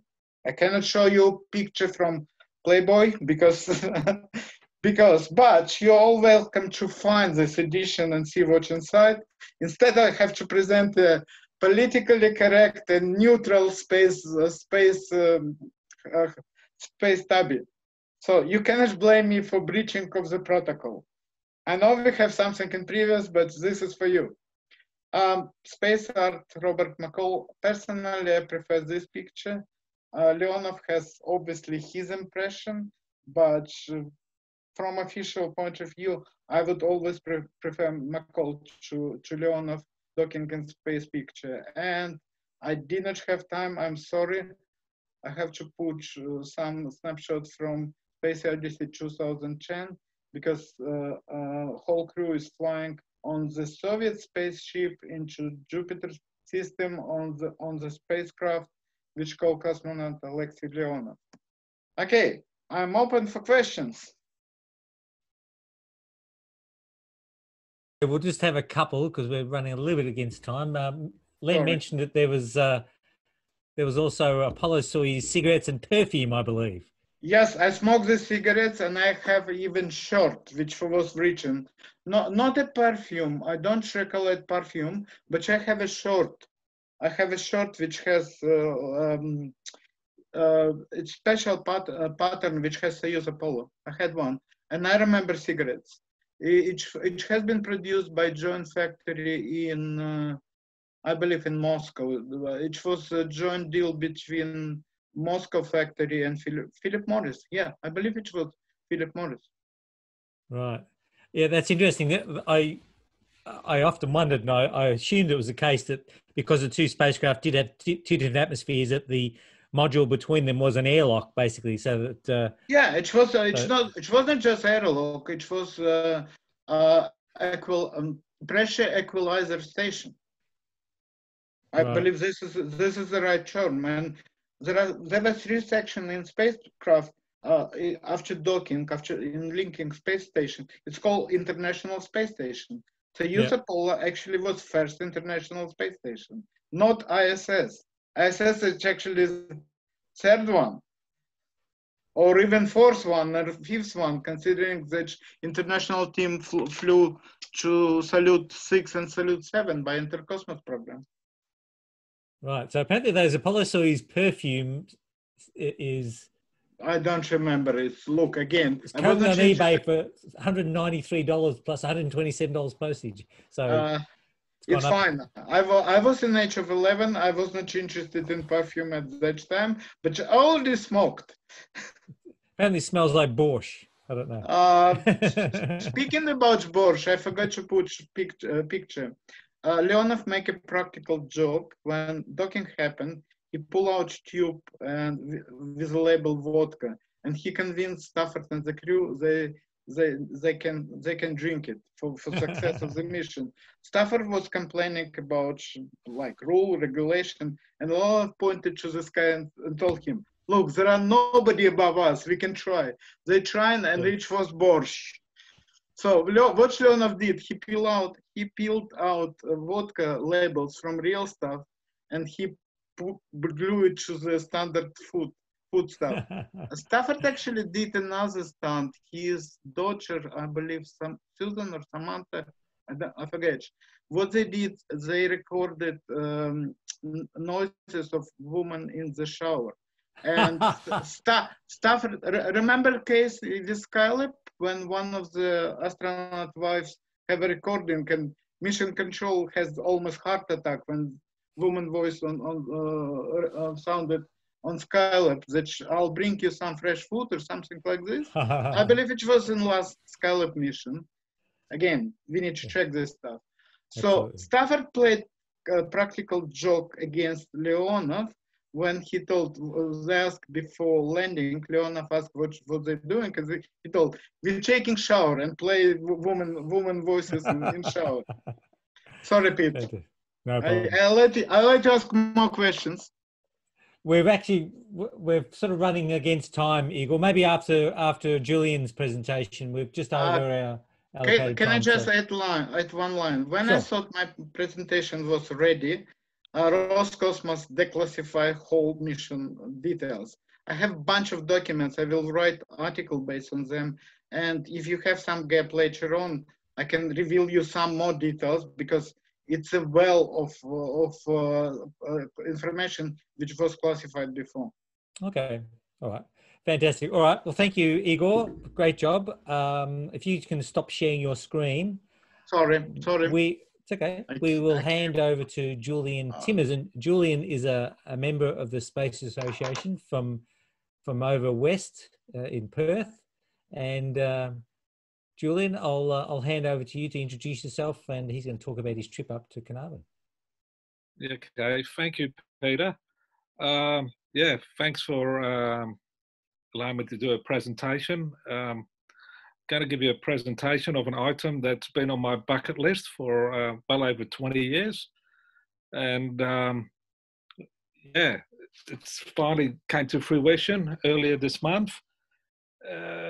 It blew me away. I didn't realize that going up there, I've heard many reports about it. And I thought, okay, yeah, it's maybe a couple hours worth of a visit, but definitely worth a 9.5-hour trip. So I'll try and screen share. It worked for me earlier.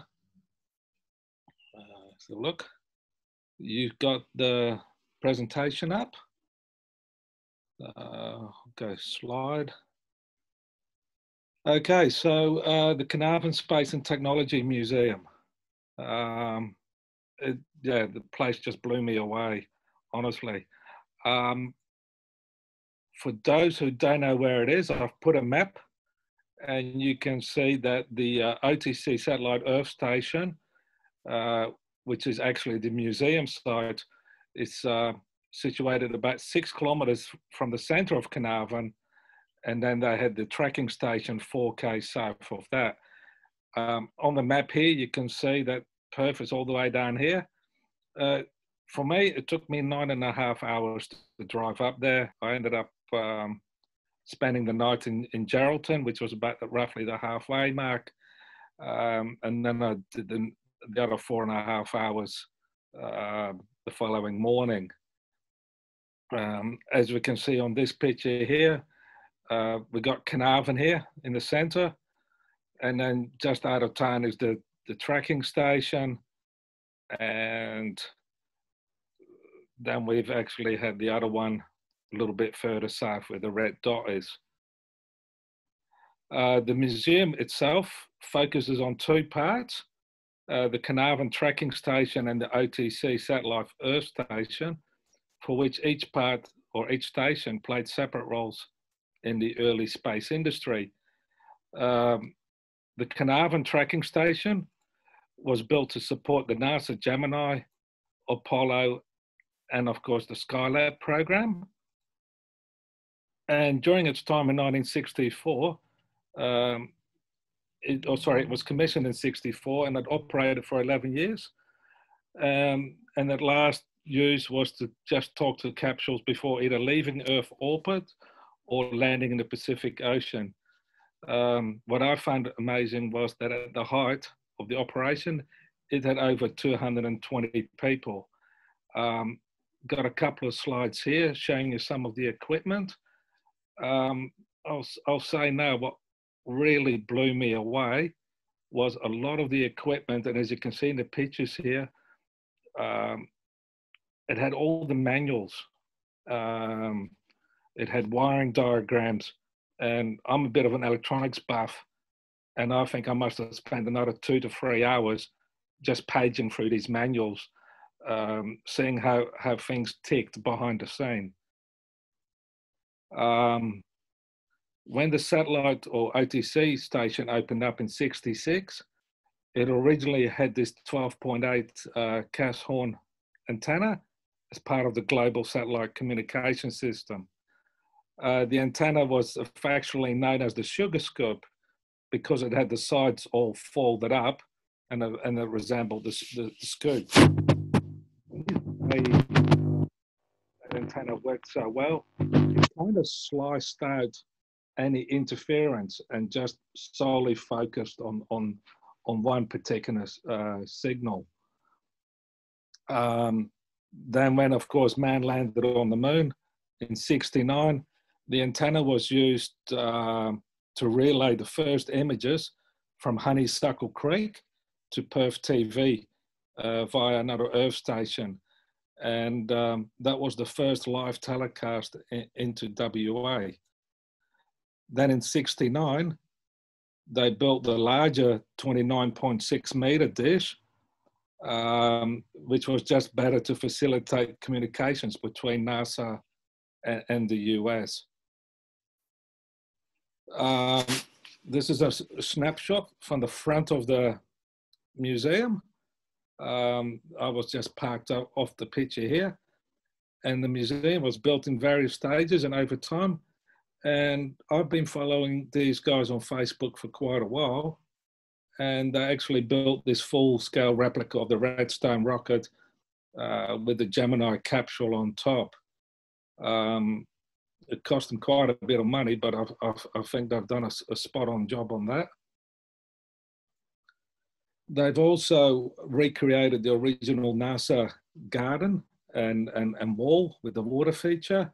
I've managed to find an original photo to match up against the rebuilt one. Inside the museum, they've got, because it was built in various stages, they've got a Gemini mock-up in here, and they've got a shuttle mock-up, and of course they got something else out the front for the kids. And honestly, I don't know who's familiar with SciTech in Perth. It's really great for kids. This museum is focused for all age groups.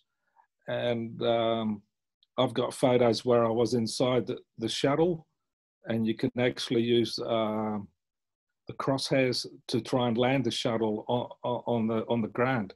So it was pretty good. Outside, what got me was this trailer. I had a good look, and it was a Modulus unit, which is a satellite ranger unit, and it was to establish relative position and velocity of a satellite to the tracking station. Had about a 1 centimeter accuracy with a single laser shot. You can Google more about it, but this is about as technical I'm going to get. So it's basically where they used a pulse laser light, and they reflected it or echoed it, and then the other antenna would pick it up. The funny part about it was I was told by one of the caretakers, people didn't really know where Carnarvon was until they used this trailer.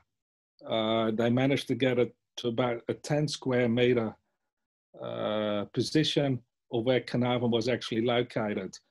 Everybody heard of Carnarvon, but until they used this, they really found out that, okay, now we exactly know where we are. So I thought that was pretty good. There's another photo of it where you can actually see the laser and antenna array. Then inside, I already showed you one photo, but they've got a lot of early satellite communication gear.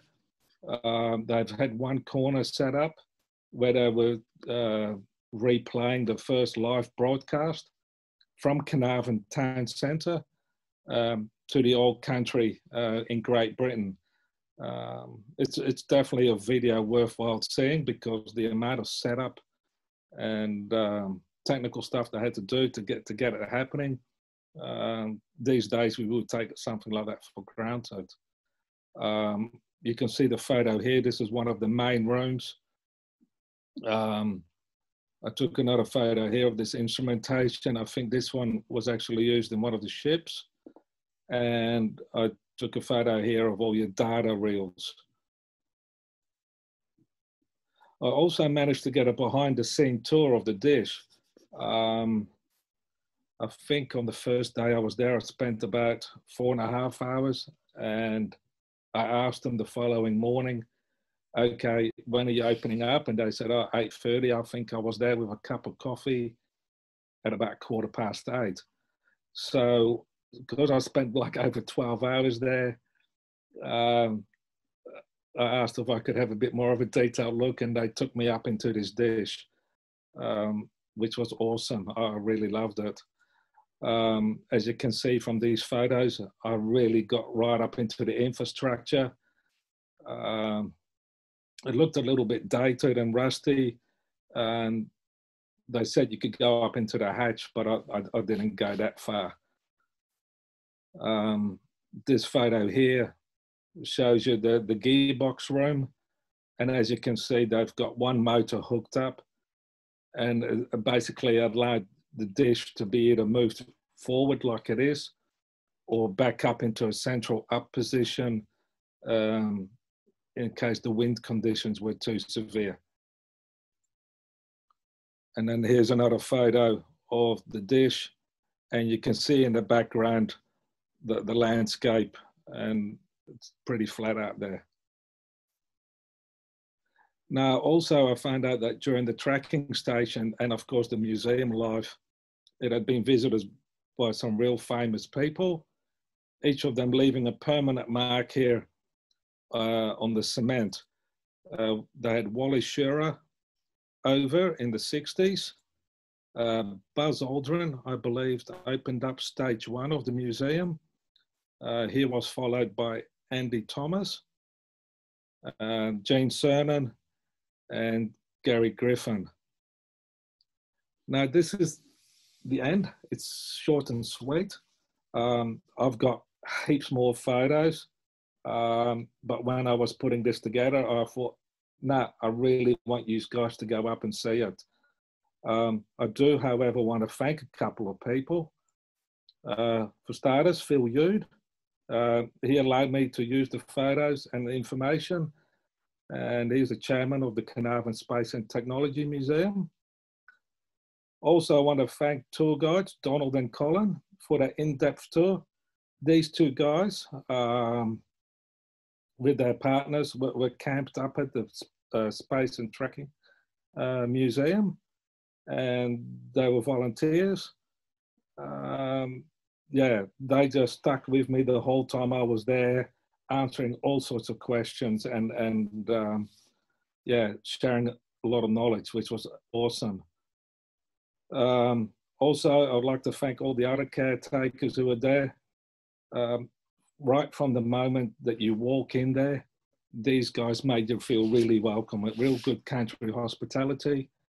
And last but not least, I want to thank my daughter, Emma.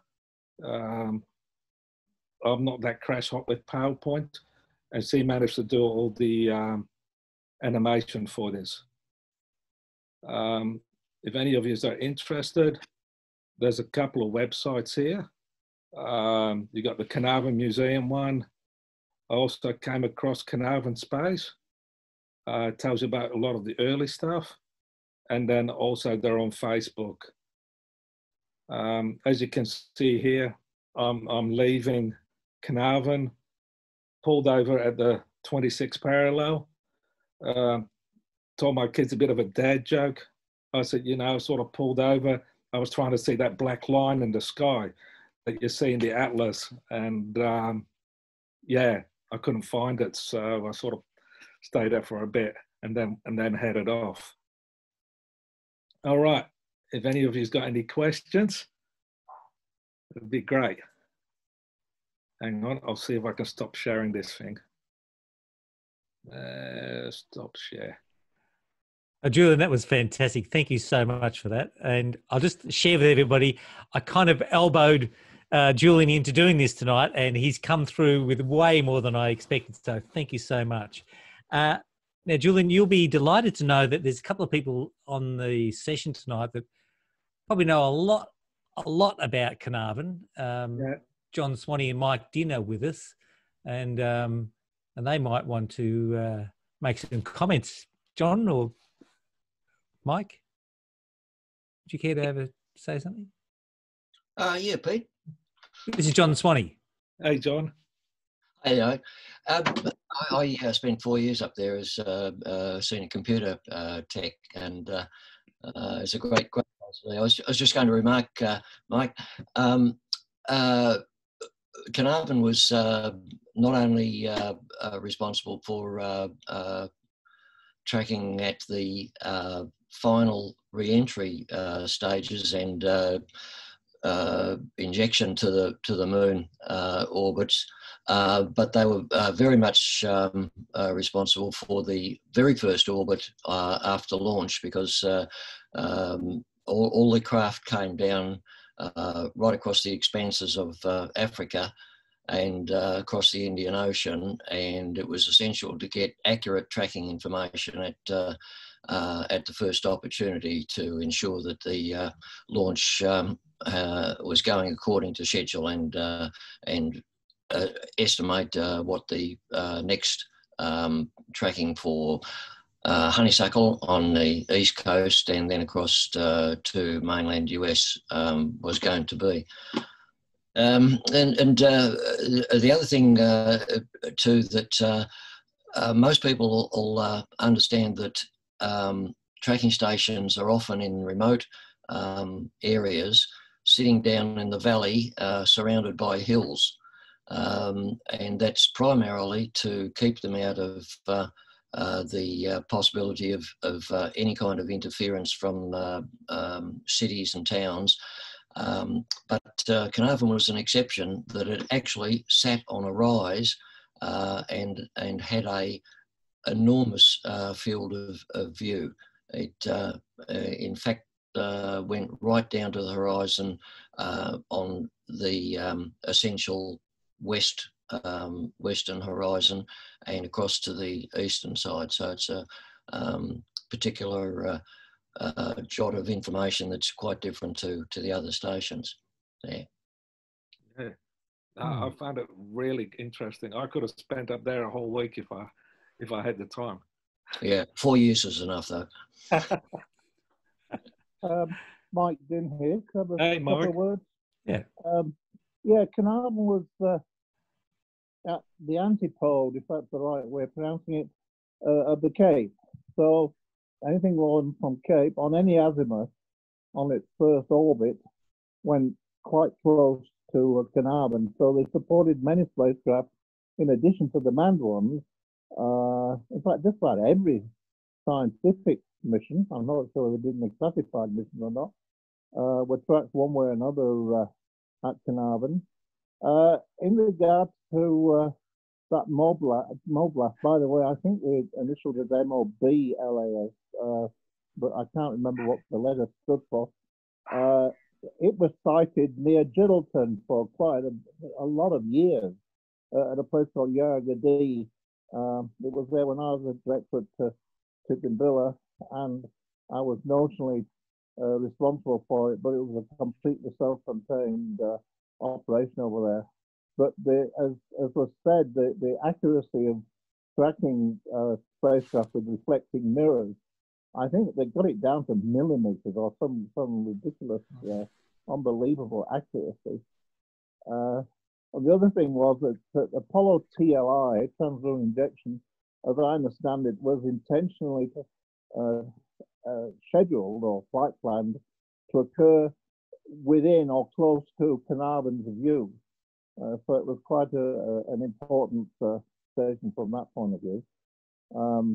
And finally, at one stage, I was over the deputy station director job there back in the 60s and came close to making a move there. But then the honeysuckle one came up instead, so I decided to stay in Canberra. But Canarbon was well known, and a lot of people, quite a number of people, of course, who came to Honeysuckle and to Tidbinbilla came through Carnarvon on their way. Hamish Lindsay, for example, went to Carnarvon and then came on to Honeysuckle. But I'm very impressed with that museum. I don't know how they managed to keep all those racks of equipment. For reasons I don't understand, we never seem to be able to do that at Tidbinbilla. The NASA disposals in general seem to say something along the lines of, if it couldn't be used by some American facility, they had to be sold, and that more or less what happened to many racks of equipment out of Tidbinbilla. It's a real shame, but I'm really glad and really impressed with managed to keep all that technology, especially those old racks with old knobs and switches and meters and things, which needed skilled people to operate and maintain them. So it was a fascinating presentation. Thanks for all that. No, yeah, I've got heaps more photos, but I thought I'd try to limit it because really what they've done to the place is phenomenal. They're actually looking at putting another stage on quite soon. But yeah, definitely worth the trip. And I thought it was great that it was also very much focused for the younger generation as well. I think they got some funding from Western Australian state, didn't they? Was that mentioned at any point? Yeah. Not a large amount, but some tens of thousands of dollars, I think. Yeah, and another thing I didn't mention is they had one area set off as a theatre, and basically the whole day they were just putting on old footage from the Apollo era, also from the first telecommunication live broadcast, and a lot of other background. I think I must have spent 2 hours in the theatre just watching all the. Just by the by, there's a fair bit about Carnarvon on Colin Colin McKellar's honeysuckle website, if anybody is interested. And I think he's got some video of that very first, what was it called? Something of the World, some TV show out of Australia in black and white somewhere in the 60s. Yeah. I think it was the very first one out of Australia. So those are interesting. Go and have a look at Colin's website and look up Carnarvon. Mm-hmm. Yeah, that website's called honeysucklecreek.net. So if you do a Google search, honeysucklecreek.net, you'll come straight to it. And there's a wealth. You'll be lost there for weeks. My question is, they've obviously got the tracking dish, but they've also got that OCT cone. They weren't originally co-located, were they? They must have moved the cone up to the museum. Is that right? Does anyone know? Not 100% sure. Both the OTC, because the OTC were operating a commercial communications facility at the same time, but their prime reason for being located up at Carnarvon was to support the NASA tracking station, which was 4 or 5 k's down the road. Right, but now it looks like the cone is in the same sort of compound as the dish. They must have moved it at some stage. No, the dish that's at up beside the Technology Museum is actually a second dish that was built for OTC. Is that right? Carnarvon dish was only a 9-metre dish, and I'm not sure where it went to, Mike. Somewhere to the east coast, I think. That wasn't when it went to Tassie, was it?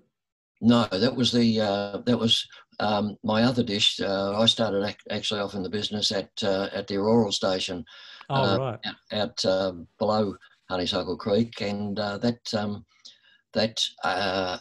26-metre dish is now operating as a radio astronomy dish at Beauty Point in Tasmania for the University of Tasmania Radiophysics. And it's still regularly used, as far as I know. Isn't it true that the museum is near the OTC site as opposed to near the tracking station site? No, it's actually on the OTC site. All right, on the OTC site. There's literally nothing left at the tracking station site except as with Honeysuckle, slabs of concrete for the basis of the buildings and the antenna. And one other thing I picked up about Canarbon during our Apollo 13, Peter, was there was a rush to try and get TV out through Canarbon after the separation of the command module to show the damage to the service module. But I don't think it was ever used, but I know there was some great deal of scurrying around trying to fix that capability. No, because we didn't have the capability with a 9-metre dish to get TV as well as the US the S-band. Oh yeah, well yeah, but this was, you know, on close return. I may have the story wrong, but it was something along those lines. Tried it, but at the lunar distance, it wasn't cut. Okay. Yeah. For those people who are interested in the Honeysuckle Creek website, Mike's put in the chat box the link to the Honeysuckle Creek website. So, and it's also, it'll point you directly to the Carnarvon section of that as well. Very good. What got me though was the funny part. A few tourists came up and they confused the Carnarvon dish with the dish in the movie. Oh, okay. Oh, well, yeah. So what's new? Well, it's about as accurate as the movie, right, Mike? Near enough. So there has been constant confusion between the OTC site and the tracking station site for decades in the Carnarvon area. Fantastic. That's good. Actually, one of Len's pointed out, apparently, I don't know whether our influence is that extreme, but apparently our local newspaper, The Age, has got a feature on Carnarvon today in the newspaper. So there you go.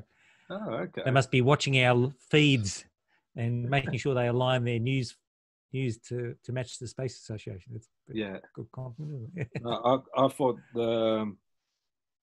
I was actually invited to go back up there and see if I was interested in a caretaker role. Oh yes, I've seen those ads. They pop Yeah. up. Sounds good. Yeah, yeah, and you get to stay on site, and you got to do a couple of days of playing tour guide, and then a couple of days off. Oh, where do I sign up? Yeah, Do they charge entry? And if not, how do they raise funds? they do charge entry, and they also heavily rely on donations. Okay. I was so impressed. I even made a quite a considerable donation because, yeah, the guys that up there, especially Donald and Colin, no questions asked. They grabbed the keys to the restricted access and allowed me to climb into the infrastructure, leave them off the dish. I was in heaven. So, That's fantastic. Yeah. That's fantastic. Yeah, if you on Facebook, they actually do quite a lot of updates. They managed to put another small antenna array up there, which was part of a bigger antenna array, and actually found it at a scrap metal yard and refurbished it and put it back. Yeah. Fantastic. Anyone got any questions? We've still got we're kind of just about finished the official time finishing for the night, but I ain't going anywhere. So if everyone's still happy to stay here, we can stay for as long as people feel comfortable. We can take your questions on that Slido link that we've put in there. Does anybody know anything about the Monash site as to whether it's marked in any form? The original Mercury site. Does anybody know anything about that? I don't. No. No, okay. Colin's site probably has the best information we can get. Yes, okay. I might have to put that one on my bucket list, and I'll go and I'll do a bit of investigating. It's not far away, Alex. I've been to Monash, not recently. I was there in the late 80s. It's on an Air Force bombing range, so it's very difficult to get to. I drove to the town of Monash, and a guy said to me, go through that open gate there. So I did. I drove through that open gate, and after a few hundred metres, I got to an open area, which was obviously the remains of the tracking station. There was very, very little left there. And so I took a few photos. I'm still looking for those photos. And when I left, I noticed on the way out, as I was going through the gate I came in, it says, you are now leaving a RAF bombing range. So I thought that was really good. So that would have been about 1987. That's quite a while ago. There's an extensive photo coverage of Monash on Colin's honeysuckle site. If you look for Monash there, and my photos look pretty similar to his photos. I just can't find my photos. Right. Fantastic. Yes, we're all locked here in Victoria. We can't go anywhere at the moment. So I'm not sure if Alex is still here or Igor, but if anyone's got any questions for either of those gentlemen, we can open that up as well.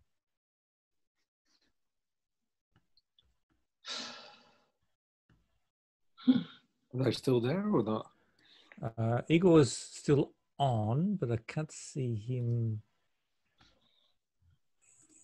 in the picture. So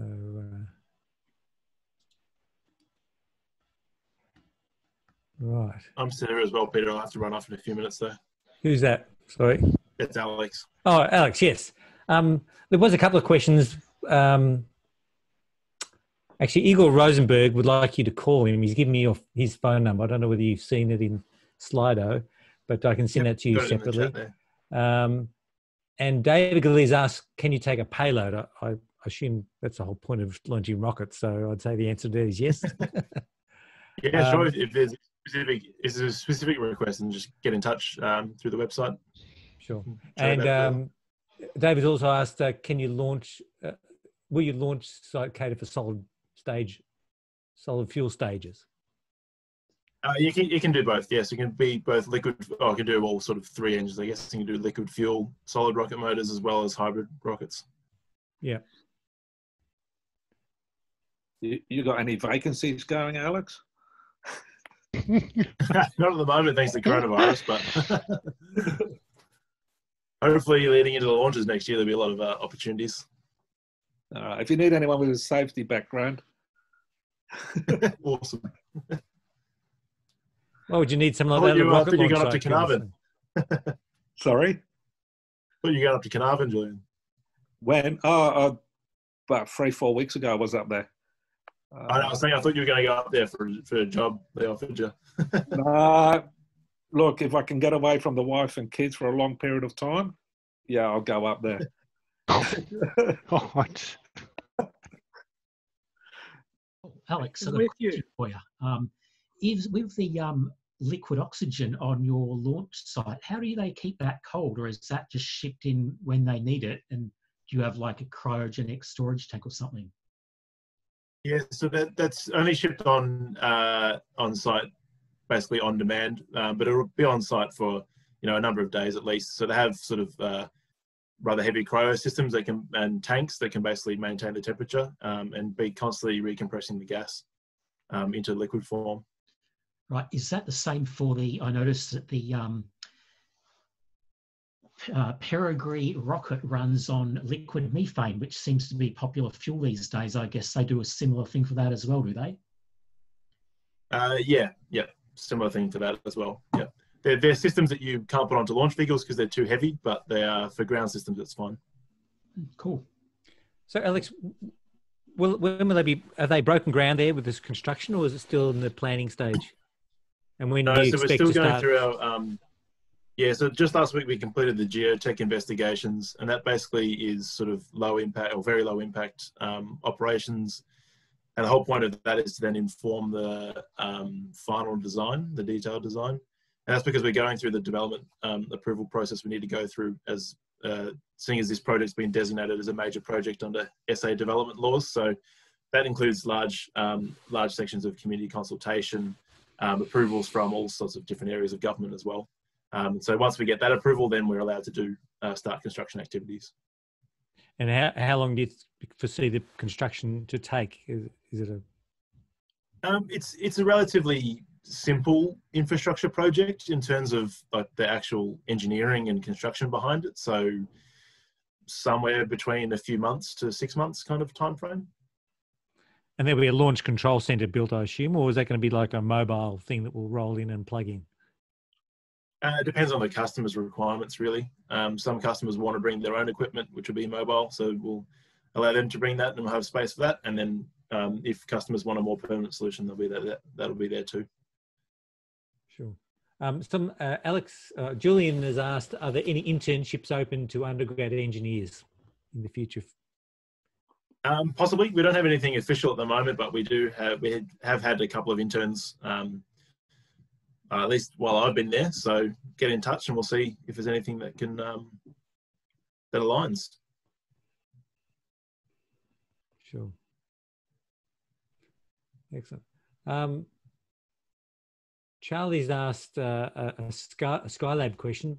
Why was the Skylab's anticipated path of demise so uncertain in the last few days when it landed on Western Australia? Anyone want to take a stab at that?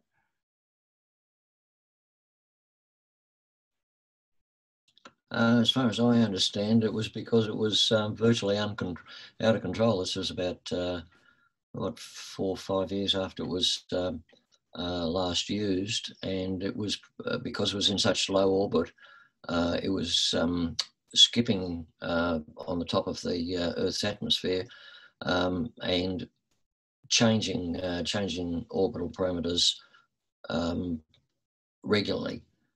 irregularly, should I say. And in its final stages, it was going up and down in such a different orbit. Of course, where it came down, it was completely undetermined. This is a bit scratching my memory, but when we had our Apollo 13 event back in April, for those that were there or those that weren't there, we actually had Joe Kerwin come on, who was actually a crew member on Skylab. And although it was an Apollo 13 thing, and he spoke about his experiences of Apollo 13, we also had a chat about Skylab. And my recollection is that he mentioned it actually very late in in the flight of Skylab that some engineers in Guam or the Caribbean or somewhere managed to get contact with the computers on the Skylab and to do something to help it in the last couple of orbits? Is that anything? I'll have to think. The recording of that meeting is actually on our Space Association YouTube channel. I might have to go and have a look at it. Does anyone remember that? It's Tim here. Tim. There's quite an involved story about how they regained control or partial control. They were able to spin up the gyroscopes or the reaction wheels, right, and get partial control. But it's quite a long and involved story. Very fascinating, but yeah, maybe I'll talk about it one day.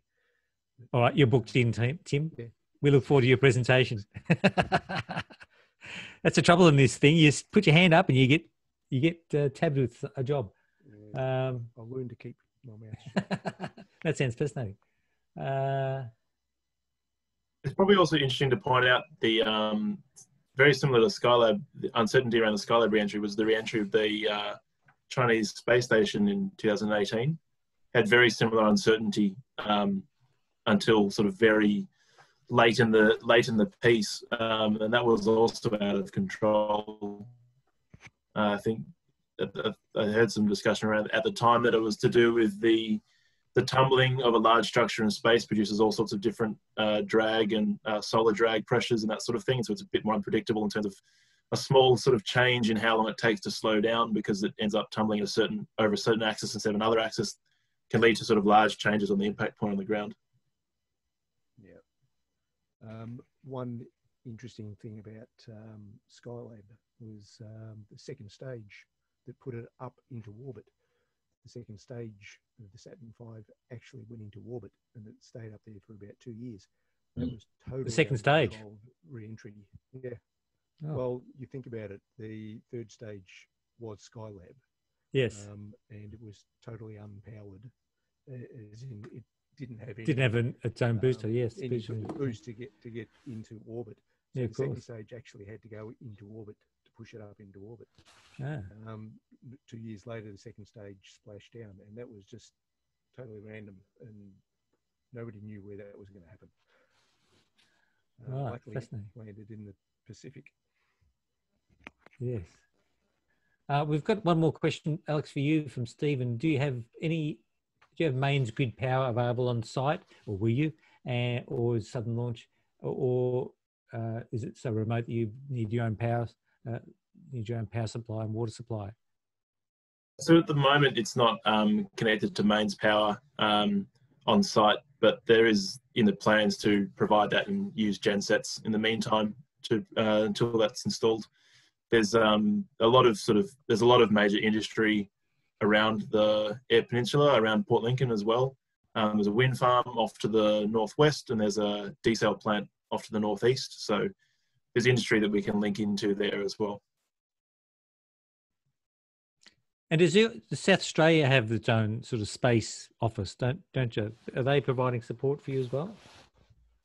Yeah, the SAA government has been really helpful, helping us sort of, getting through the regulations and that sort of thing. And sort of in general, the South Australian government's approach to space is, this is an ecosystem. It works with other industries. Let's sort of make partnerships and find areas where companies can work together.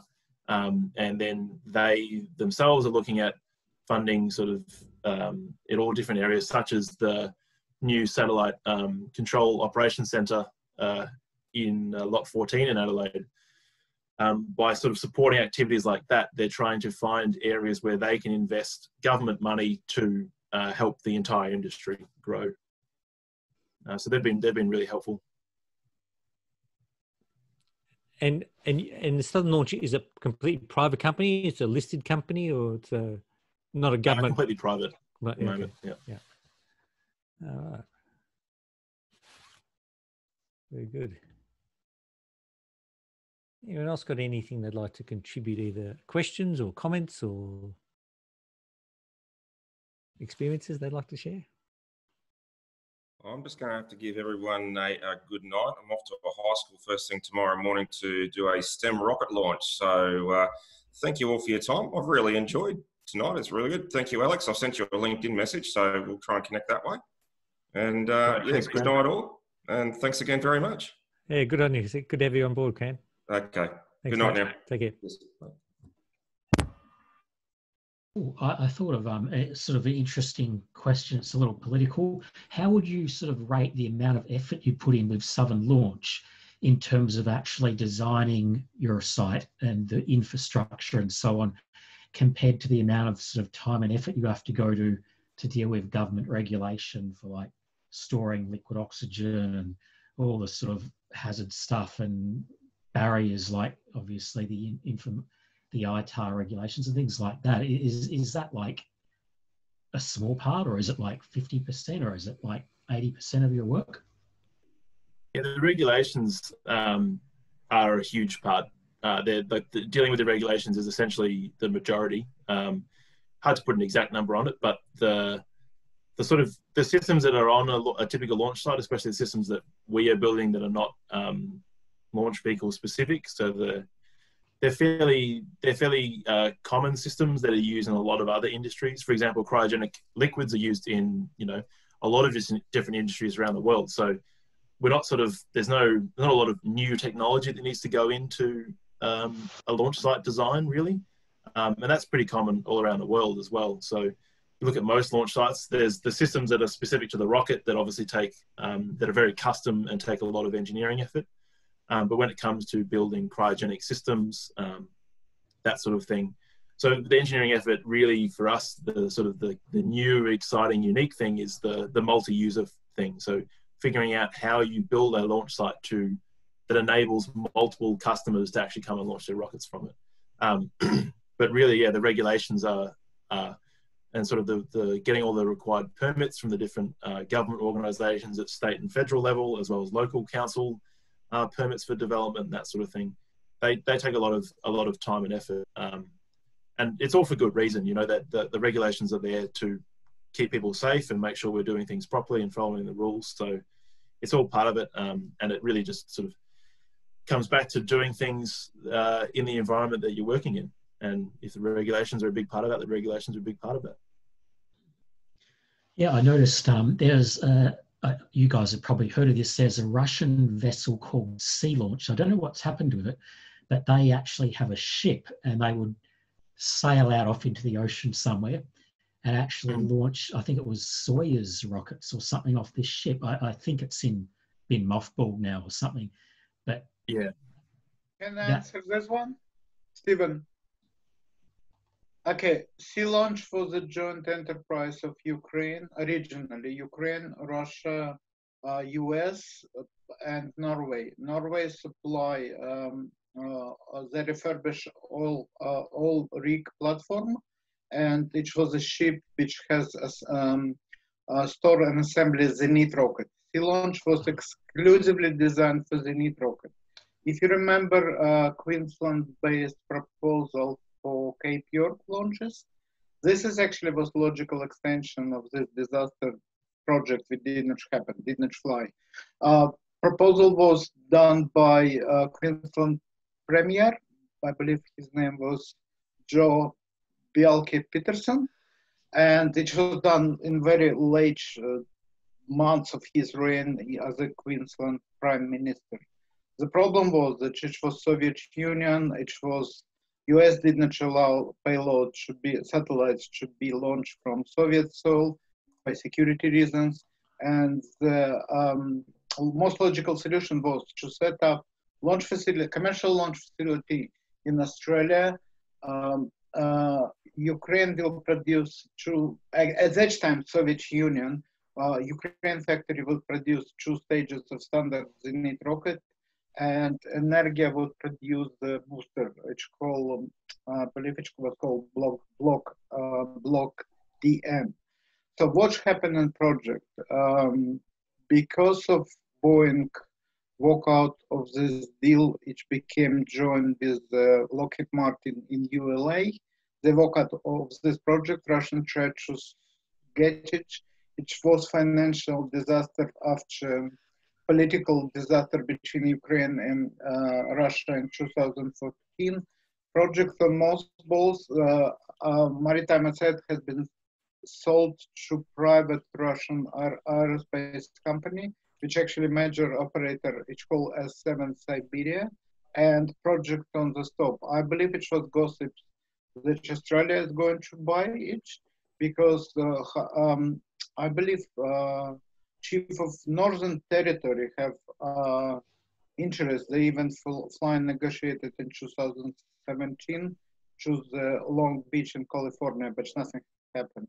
So at the moment, it's on ice, it's put on ice. I don't believe it's going to proceed. Russians try to create a Russian replica of Zenit, but one God knows when it happened. It's called Soyuz 5. This is where Soyuz reference is.